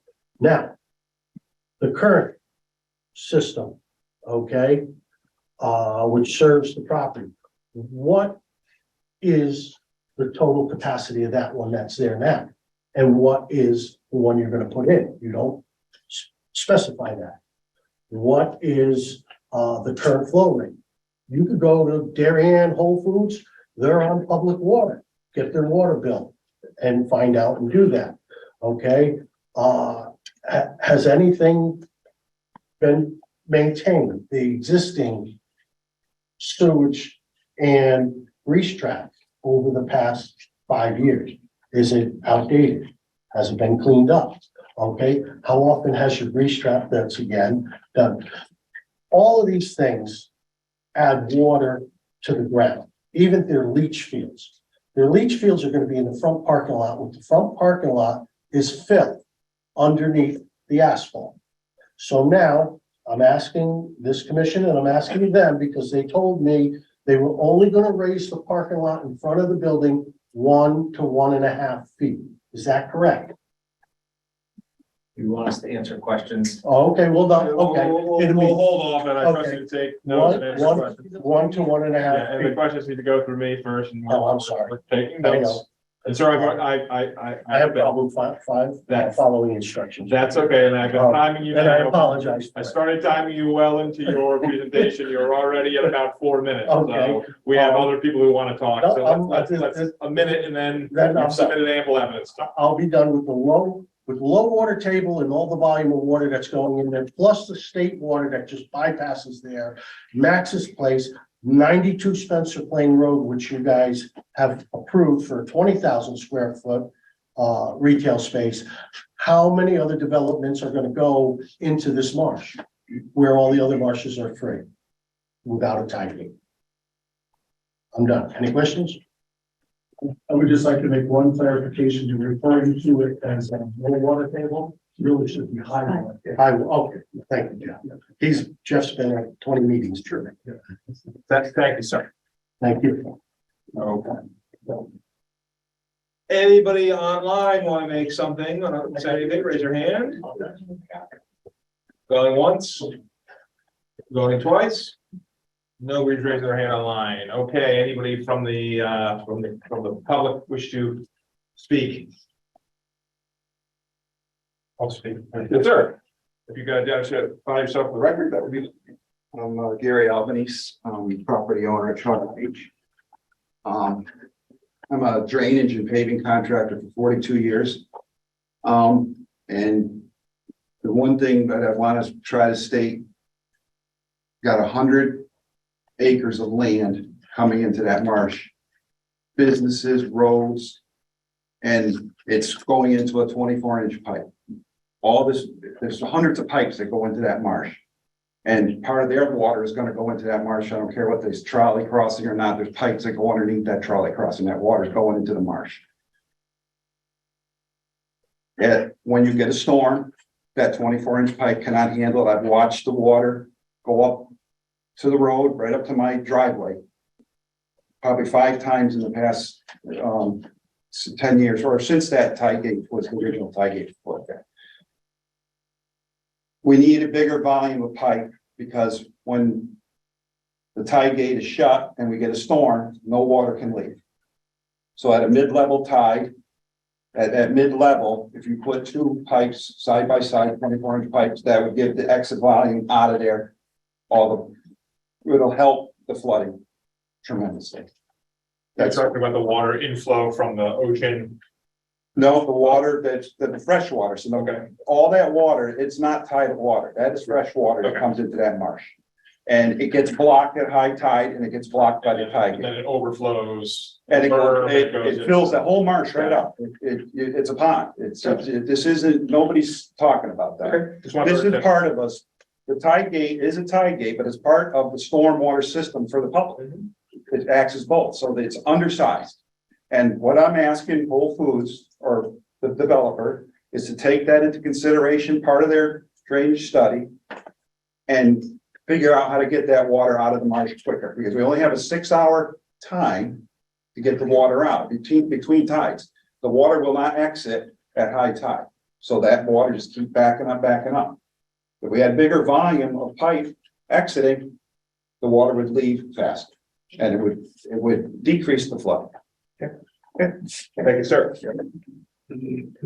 Anything else from the public? Well, the public that's here tonight. And anyone from online? Hearing none. Okay, it is 8:48 p.m. And we do have another matter to get to tonight that has been pushed by. I understand that there's been a lot of comments from the public that the applicant would certainly want to respond to, and I don't even think we got to the applicant's entire presentation tonight. I'm sure there's more they want to go in, especially in response to the documents that Attorney Sheehan provided, with Attorney Casella just received yesterday or today. With that in mind, I would, number one, I will make a motion. Well, can I just? Sure, and if you want to respond now, that's fine too. No, I think the question, while it's fresh in everybody's mind, any other commission members have any questions Sure, fair. that they want to address?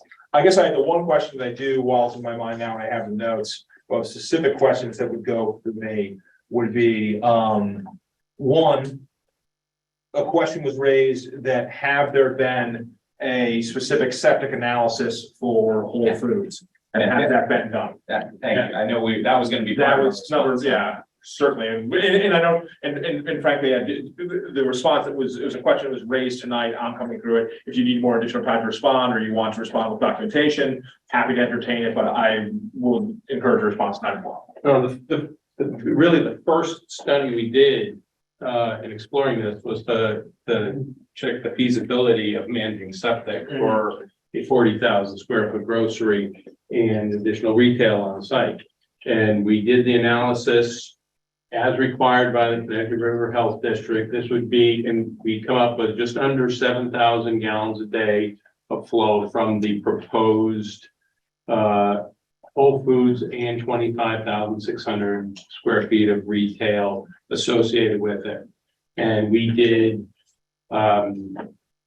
basically do the calculations on that. That'll qualify as a state Department of Public Health large septic system. So it's not a DEP regulated system, but it's the State Department of Public Health.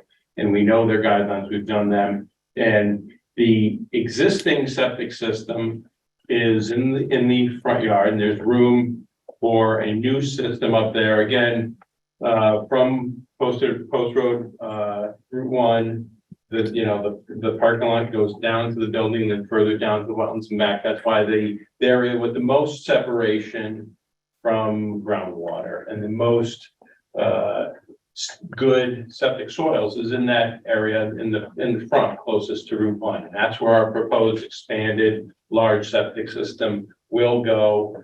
We've done some initial testing out there, and as part of the Department of Public Health large septic system approval, we will be submitting all our design through them. Okay. And I think it's important, Jeff, if you could just explain where the septic is in relation to the wetlands and the wetlands upland review areas as well. Yeah, it's like I said, it's all in the front yard. It's outside of the upland review areas completely. If you want to pull up the site plan, I can indicate where that is. Give me a second.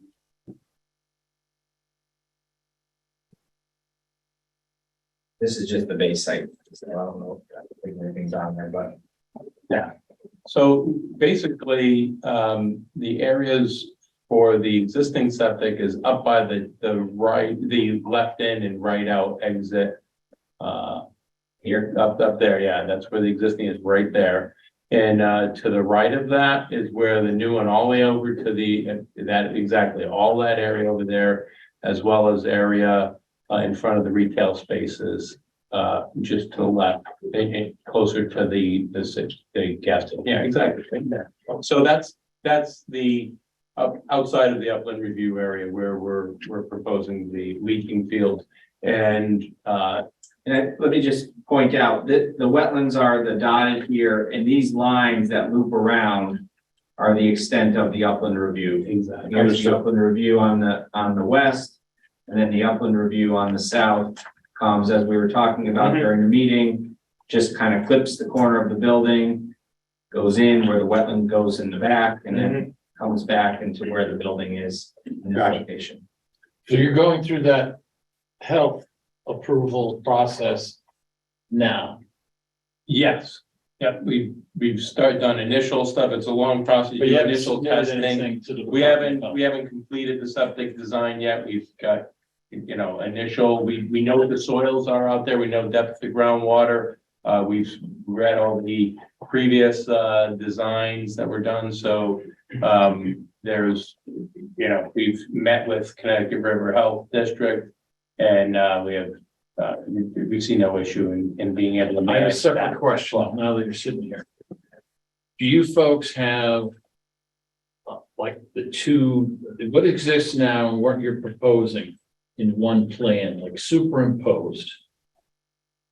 So that I think that would be helpful for the public, for the A commission. site plan showing the existing building and then the proposed building. Yeah, we can provide that for next time. And paved areas. Yeah, that would be.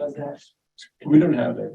In the comments. We've done it. We just don't have it. That's all right. That would be helpful, We can I have think, for all parties. I had actually requested that when I first started the review, which they provided, so I. Yeah. We don't have it in this package. Great minds think alike. So the other response, Ed, that I'd like, if you pull up the overall aerial once again. Down to Chalker, that one? Yeah. Is it? Yeah, this one will work. Again, and just to orient everybody, that, you know, there's our site up front, there's our building. Denmore is to the right. You see the trolley line right there. And then where it says somewhere condominium, that's where the mosquito trench goes all the way down to the end of Sandy Point right there. That's where the tide gate is, right under the hand, and then the outfall is right there. So what I want to point out is that, I'm sorry, did someone say there's something wrong? Yes. That's right, where the hand is right there is where the inlet is. The trash rack. The trash rack is, again, and then the tide gate is closer to the house, right there, exactly. Okay. Thank you for correcting. So there was a lot of talk about that we presented on stormwater from the Benny site, and then talk about stormwater coming from further development to the north. And I want to reemphasize that this is a redevelopment of an existing shopping center. Max's Place, great engineers, that's a greenfield site. That was woodland. It was cut down paved building.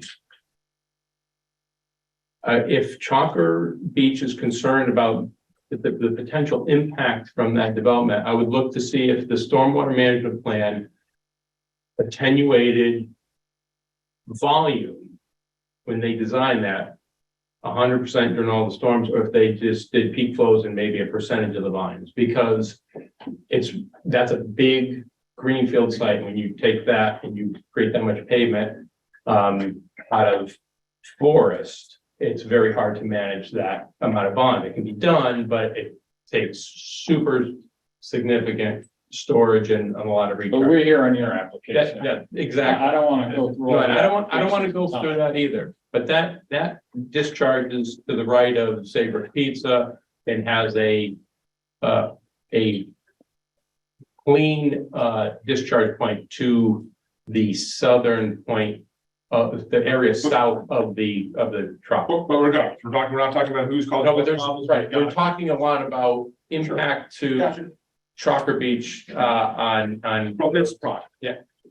Is what we're concerned. Right, and I'm just saying that, reemphasize that our presentation shows that there will be de minimis increase. May I ask you, where is the tide gate on this map? On this there? Right, Okay. you can show it right there. So, yeah, there's right here, Is the trash rack there's a inlet? trash rack in the pipe, 24-inch pipe. Yes. 24-inch pipe goes underground right to a bulkhead right here. You can actually see Oh, there's a yeah, into structure, the box, there's yeah. an outlet control structure, a control structure that's stainless steel with riprap all around it right there. And then it discharges underneath the bulkhead. And then it comes out into Long Island Sound. Right there. As was discussed, the purpose of the tide gate is to not let tidal waters freely flow up, but to let storm water come freely flow out. But it does flow up as was mentioned. It's controlled. It allows it to go in to maintain, you see blue crabs in that estuary. You see them coming in and out. It's And who owns the tide gate? I know it's, I know. So it's on Summerwood's property. It's on Summerwood's property. It's all pipes. One other question that was asked by the gentleman through me that I'm gonna ask is, there was a question regarding the raising of elevation. And what is, if any, Yeah. not be any, is the raising in elevation of the site? Yeah. Grading plan, good. Yeah, that's perfect. That's perfect. It's a Chaz, underneath the Whole Foods building, we're what, a foot and a half or? I can speak to Yeah, that. we want to do that, Chaz? For the record, Chad, that was over engineering. So the Whole Foods itself is raised 1.5 feet higher than the existing plaza. Okay. So you can see on the grading plan, there's a step from elevation 1982 to 1832 between the two buildings. Okay. So that part of the building itself is 1.5 feet. From in front, there's another foot to 1.5 feet that's in the pavement that then tapers back up towards Boston Post Road to get up to the roadway as it is. Matching. As you observed on site today, that parking lot right now is it's a sledding hill. And it drops pretty quickly at 4 to 5%. one of Whole Foods' criteria for their site is to become more of a, pedestrian friendly, more of a vehicle friendly parking lot that meets a 3% slope. So taking a 5% existing outdated parking lot that if you let a shopping cart go would fly down to the front of the store, and tapering that involves us filling the front of that site to soften the slope throughout the 50. So that the reason for the 1.5 foot of fill is to soften the entire parking lot from the existing plaza to the new Whole Foods up to Boston Hills Road. So your statement is that in response to the question, the raising elevation is about 1.5 feet? About 1.5 foot. Okay, thank you very much. Attorney Casella, was there any other responses you wish to make tonight? You will have more opportunities in the future, I imagine. I don't believe so. Okay, then I'm going, Ask one quick question. sure.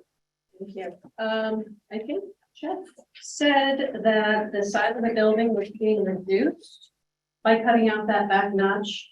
But our consulting engineer says that it's being increased by about 7,000 square feet. Is that correct? The overall square footage of the development is increasing. The building. So the building's going to be bigger. The total building The area. total building area is increasing. And the size of the parking area is also going to be bigger. Have you given any consideration to reducing the number of tenants to reduce the demand on parking to satisfy Whole Foods' demands? I think Attorney Casella had addressed that. That was brought up earlier in the meeting. So Well, we did reduce a portion of the existing building by cutting out the notch. but if you were to get rid of one or two of those tenants to reduce the amount of parking necessary, would that still satisfy Whole Foods? Then it becomes an issue of economics, Yes. right? The more we lessen the gross leasable area of the plaza, at some point, the project doesn't become economically viable. But it would also decrease the amount of impervious area on the site. Sure. I just was wondering if you considered it as an alternative in addition to the alternatives that you presented. I think we did consider it and we don't believe it is economically prudent. And that's why it hasn't been implemented. So that it's not economic, therefore it's not a feasible alternative. It's not proven alternative. Is there a difference? It's feasible. Oh, yes. Is there a difference between proven and Yes. feasible? Yeah, Attorney language. There is. That'll be our next meeting. Yeah. Well, part of it gets into how much rental revenue you're gonna generate. That's really the bottom line. And the question is that a bottom line even the Wetlands Commission should concern itself with? It's not right. Very well, Ask you to read the definition of prudent. very well. Duly noted. Feasible while you're at it. It's in the regs. And are there any other questions this evening from the commission for the applicant? Excellent. The only, Mr. Chairman, comment is we've gotten a lot of additional information this evening. And as a result of not having the time to review it, I'm sure there will be additional questions. I'm sure there will be. So we appreciate to have that Absolutely. additional time to do the right thing. I think we all can use a little more time to digest what we've heard tonight. And if the public having any more questions in response and hearing that, on that, I will make a motion to continue the public hearing for application number 23-006 CGCT Old Saybrook LLC for the next regularly scheduled meeting of the IWWC on September 21st, 2023 at 7 p.m. in the first floor conference room, subject to a second motion that would be, so like two motions at one time, for a motion to grant a one-day extension of the 35-day limit to keep the public hearing open until September 21st, 2023 for said application, if Attorney Casella consents. We did, we submitted a letter. I already passed it, so. when that- Excellent. Thank you. Second, For 1 and 2, 1 and 2. any discussion? All in favor? Aye. Any opposed? Any abstentions? Thank you very much to the applicants, to the professionals that are here tonight assisting us, as well as for all members of the public and the representatives. Thank you very much. Thank you, guys. Thank you. Okay. If Mr. Ott is still here with us, we'd be happy to hear from him. Moving on to our next bit of business. If I can find my agenda. Circling back to, new business, Atlas Construction, application to conduct regular activities at 0 Middlesex Turnpike, that's 41, 42, lots 12, and 13-3. Construction of commercial business storage facility, including 2,400 square foot storage building, 13,500 square foot after storage area driveway, utility service, signage and landscaping, applicant Atlas Construction Services LLC, agent Michael J. Hoff, professional engineer, who has received the completeness, accept the application, and Mr. Rob. Yes, Mr. Chairman, good evening, everyone. Thank you for flipping the agenda for me and allowing me to go last. Thank you. Look at you, Sheehan, out of here. Thank you, Mr. Rob. Okay, good evening, everyone. Just for the record, I'm Mike Ott. I'm a licensed professional engineer and land surveyor with Summerhill Civil Engineers in Madison, Connecticut. Thank you again for swapping me on the agenda and allowing me to go to my other meeting. I'll try to make this quick. I know it's kind of late, and I listened to a good portion of the previous application, so I know you've heard a lot tonight. May I share my screen? Certainly, we have the capability of doing so. Okay. Thank you. You're the best.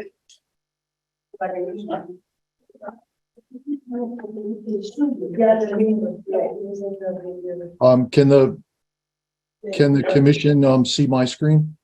Yeah, yes, we can. Thank you. Okay, so I'll try to make this really quick. So I'm here on and I know this is you're just hearing this for the first time and you're receiving it this evening. So I'm here on behalf of Atlas Construction Services LLC.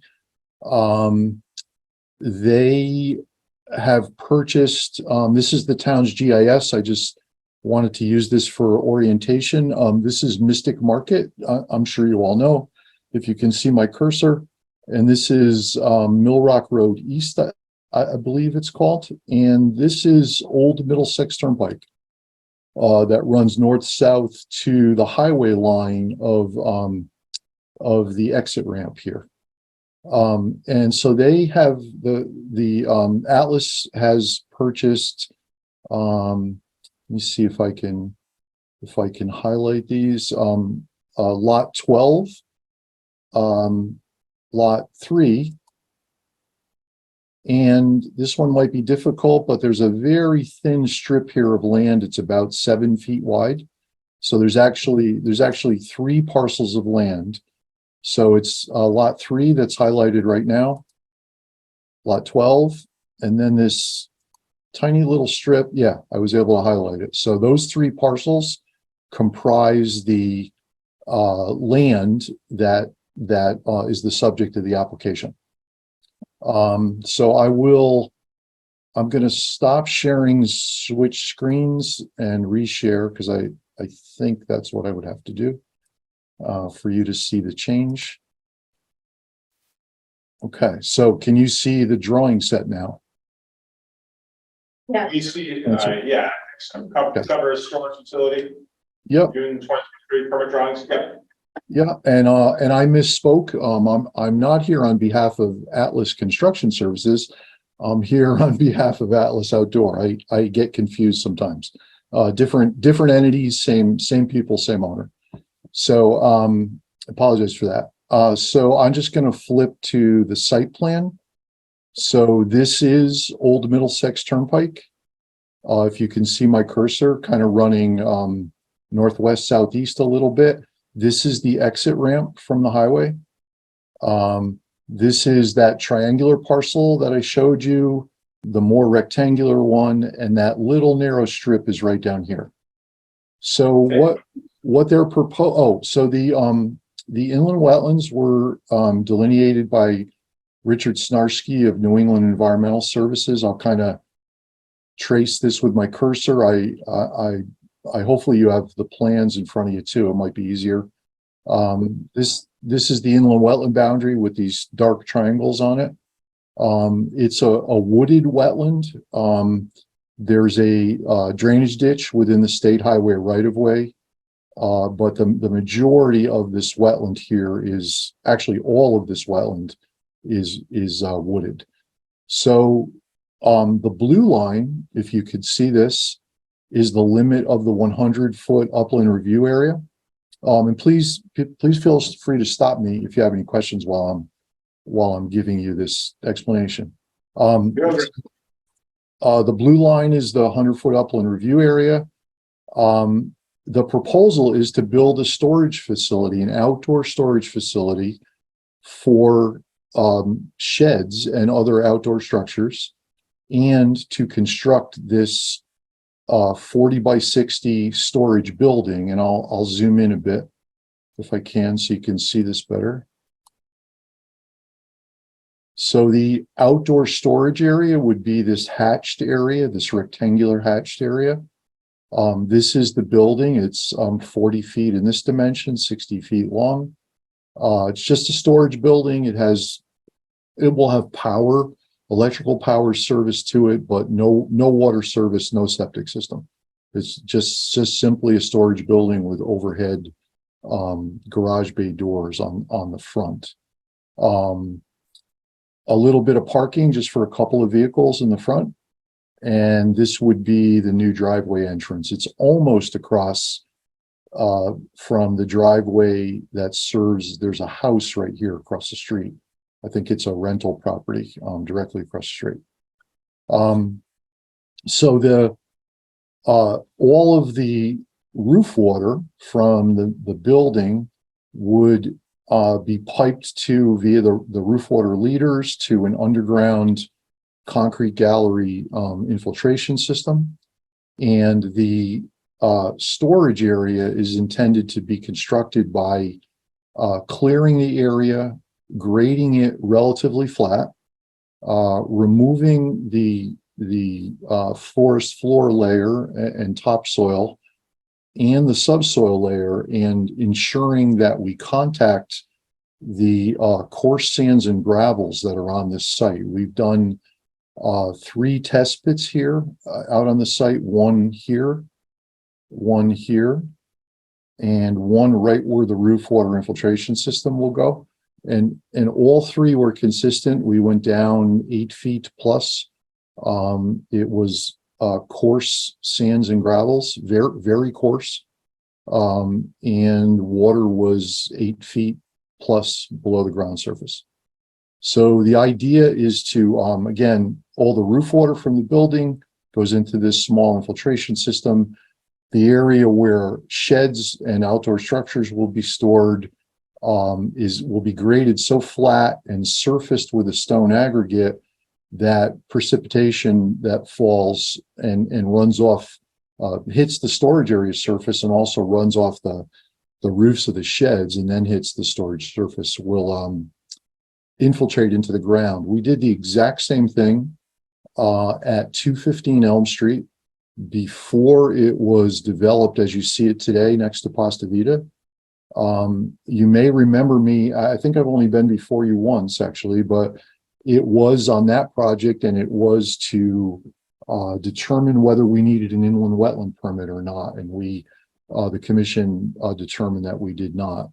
But at that time, that site was developed just like this proposal to store sheds, and we had very similar soils there, actually a little bit more sandy than gravelly there, and we did exactly the same thing. We leveled off the site so that it was very flat, made sure we made contact with the sands, and we put down about a 2-inch layer of stone aggregate of the right gradation, and that allowed stormwater and precipitation to just simply infiltrate into the ground.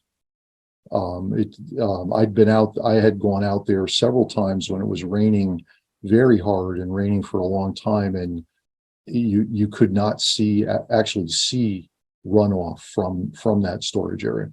So that's the plan here, is to do the exact same thing. This dark dashed line is the sediment control barrier, which is also the limit, which would also be the limit of disturbance. And I've set that 50 feet off of the wetland boundary. So you can see it's about, right in the middle. It splits the upland review area. The upland review area again being the blue line. So we don't believe that there will be, that there's the potential for adverse impact to the wetland.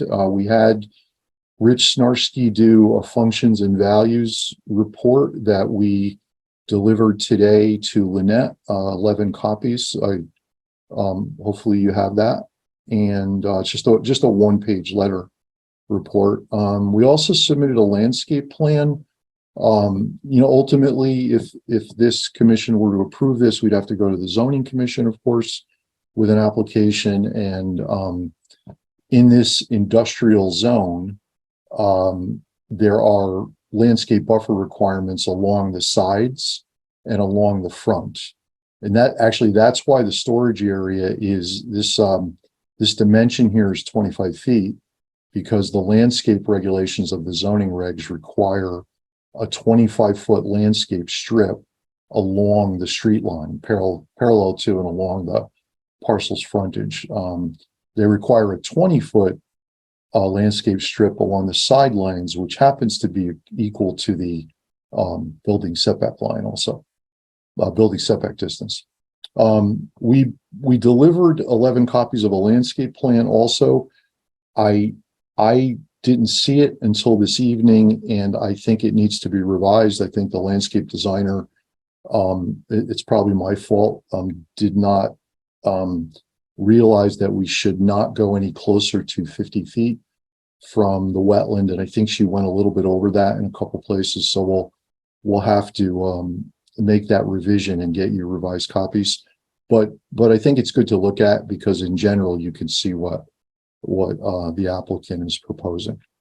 I think that's really it in a nutshell. It's very, very minor grading.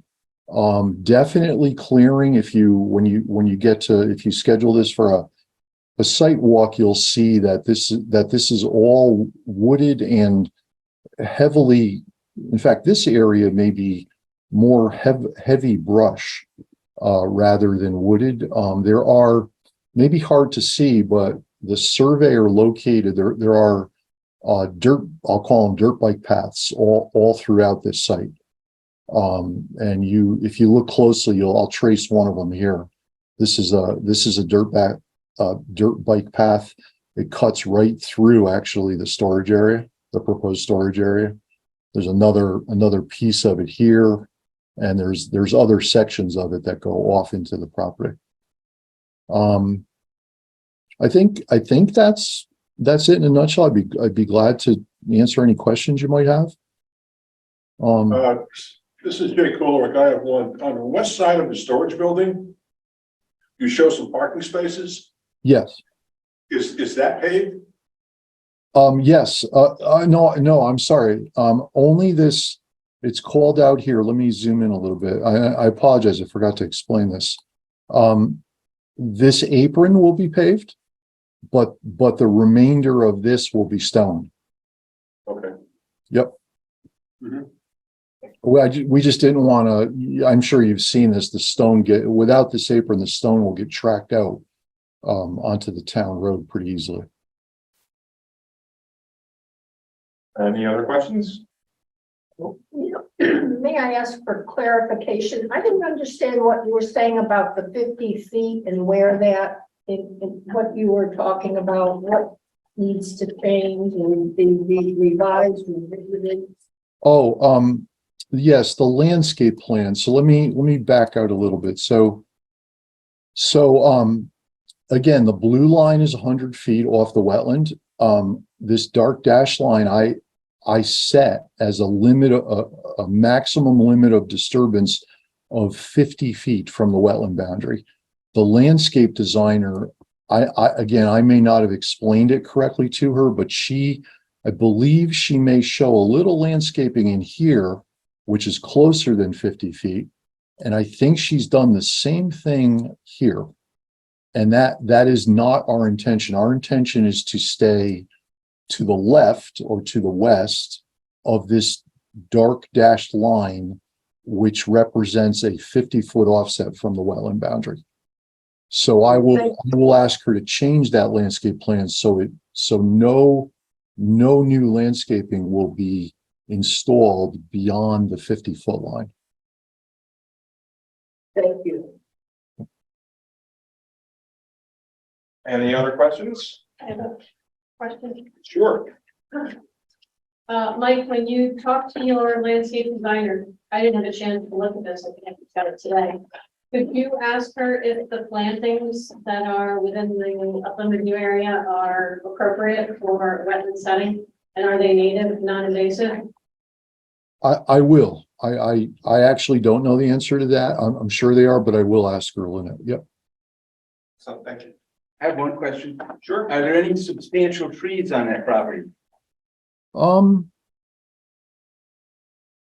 You know, I don't know that I can answer. I'll have to pay more attention. It is definitely treed, but I'd have to pay more attention to see if there's any of significance or substantial. Maybe- I'll get you an answer for that. Maybe when you're revising the wetland, the landscaping plan to eliminate the things that you plan to eliminate, you could so indicate if there are any significant trees. That would be useful. Okay. The diameter of the girth of the tree would be what would make it substantial. And it's arbitrary. Sometimes plans will say anything 6 inches or greater, sometimes a foot. But use some type of cutoff point to establish that. Okay. Yeah, it's there's definitely trees there, certainly greater than 6 inches in diameter. And like I said, this area up front, you'll see it if you schedule this for a sidewalk, is really just kind of overgrown with. Yeah, we're certainly most concerned if you're going to be planning to remove any trees of significant. Yeah, if you're leaving them, Right. Less worried. Right. Yep. So yeah, I will look at that on this. I'll just kind of say again, I think it's kind of important, and you'll see it when you go out there. These dirt bike paths that cut through this area where we want to do the storage, and the fact that I think you'll see as soon as you drive down this road that there's a lot of, I would imagine, invasive vegetation that's grown up here. This must have been cleared at some point in time. Although there are trees in here, but this area has definitely been impacted. We'll leave it to you to manage the roving dirt bike gangs of Old Saybrook. Okay. Find their disturbance. All right, any other questions for the applicant? All right, hearing none, I move that we accept the application as submitted as complete, and that the regulated activities are not significant. Second, any discussion? All in favor? Aye. Any opposed? Any abstentions? Hearing none, motion clears. We'll see you on our next regularly scheduled meeting. Thank you very much, and thank you for your patience. Okay, thank you very much. Have a good night. Thank you. Okay, moving on to regular business. Have we had a chance to review the minutes of our May 18, 2023 meeting? Yes. And do we have any changes? I have none. Paul, anything? No, all right, Paul has inherited the mantle from. You have inherited the mantle from Chuck Worley as our most eagle-eyed minutes monitor, so it's a heavy responsibility. Muster. Okay, hearing there are no suggested changes, I move that we accept the minutes as presented. Second. All in favor? Aye. Opposed? Abstentions? Hearing none, the minutes are so accepted. Committee representative and staff reports, Brief as I can. please. I issued one administrative permit for to replace a small section of stone crawl space with a poured concrete foundation at a residential addition 90 feet from the wetlands at 190 Old Boston Post Road, map 28 lot 48. Closed by permits. 72 Botham Road, the terms of the stipulated judgment have been satisfied. Mr. Divan restored and replanted the swale in accordance with the plan that was created by our consulting engineer and soil scientist. They inspected it, satisfactory, so that case is closed. And we were CC'd on a letter that I sent to the property owner of 150 Old Post Road. We've been hearing that they were planning to develop that property. But there were a lot of questions from the public about it. We got some phone calls. So we started looking into it and discovered that looking at aerial photographs that from 2019 to now, quite a bit of clearing has taken place on this parcel. So I've been in contact with the owner and asked her to put a plan together showing the wetlands, the upland review area, and what clearing is taking place so that we can determine if it was within the upland review area or not. She didn't think it was, but it looks from the area of photography that it was. So we're working on that, and they anticipate submitting wetland applications for some more they want to join their property in the next couple of months. Okay. So to be continued. Is it a residential area? It is, yes. Yeah. And I forgot to mention did I say 150 Old Yeah, Post Road, yeah. map 19 lot 44-2? Yes, it's residential. There's a house with a large parcel, on a large parcel and a vacant lot attached to it, both with the same ownership. Okay, all right, very well. Anything else, anybody? Thank all of you for your patience and for your attention tonight. This is one of the biggest applications we've had in quite some time. It's going to be a slog, but I greatly appreciate everyone's attention and the matter of time. So thank you very much. Makes my job a little easier. I move to adjourn. Second. All in favor? Aye.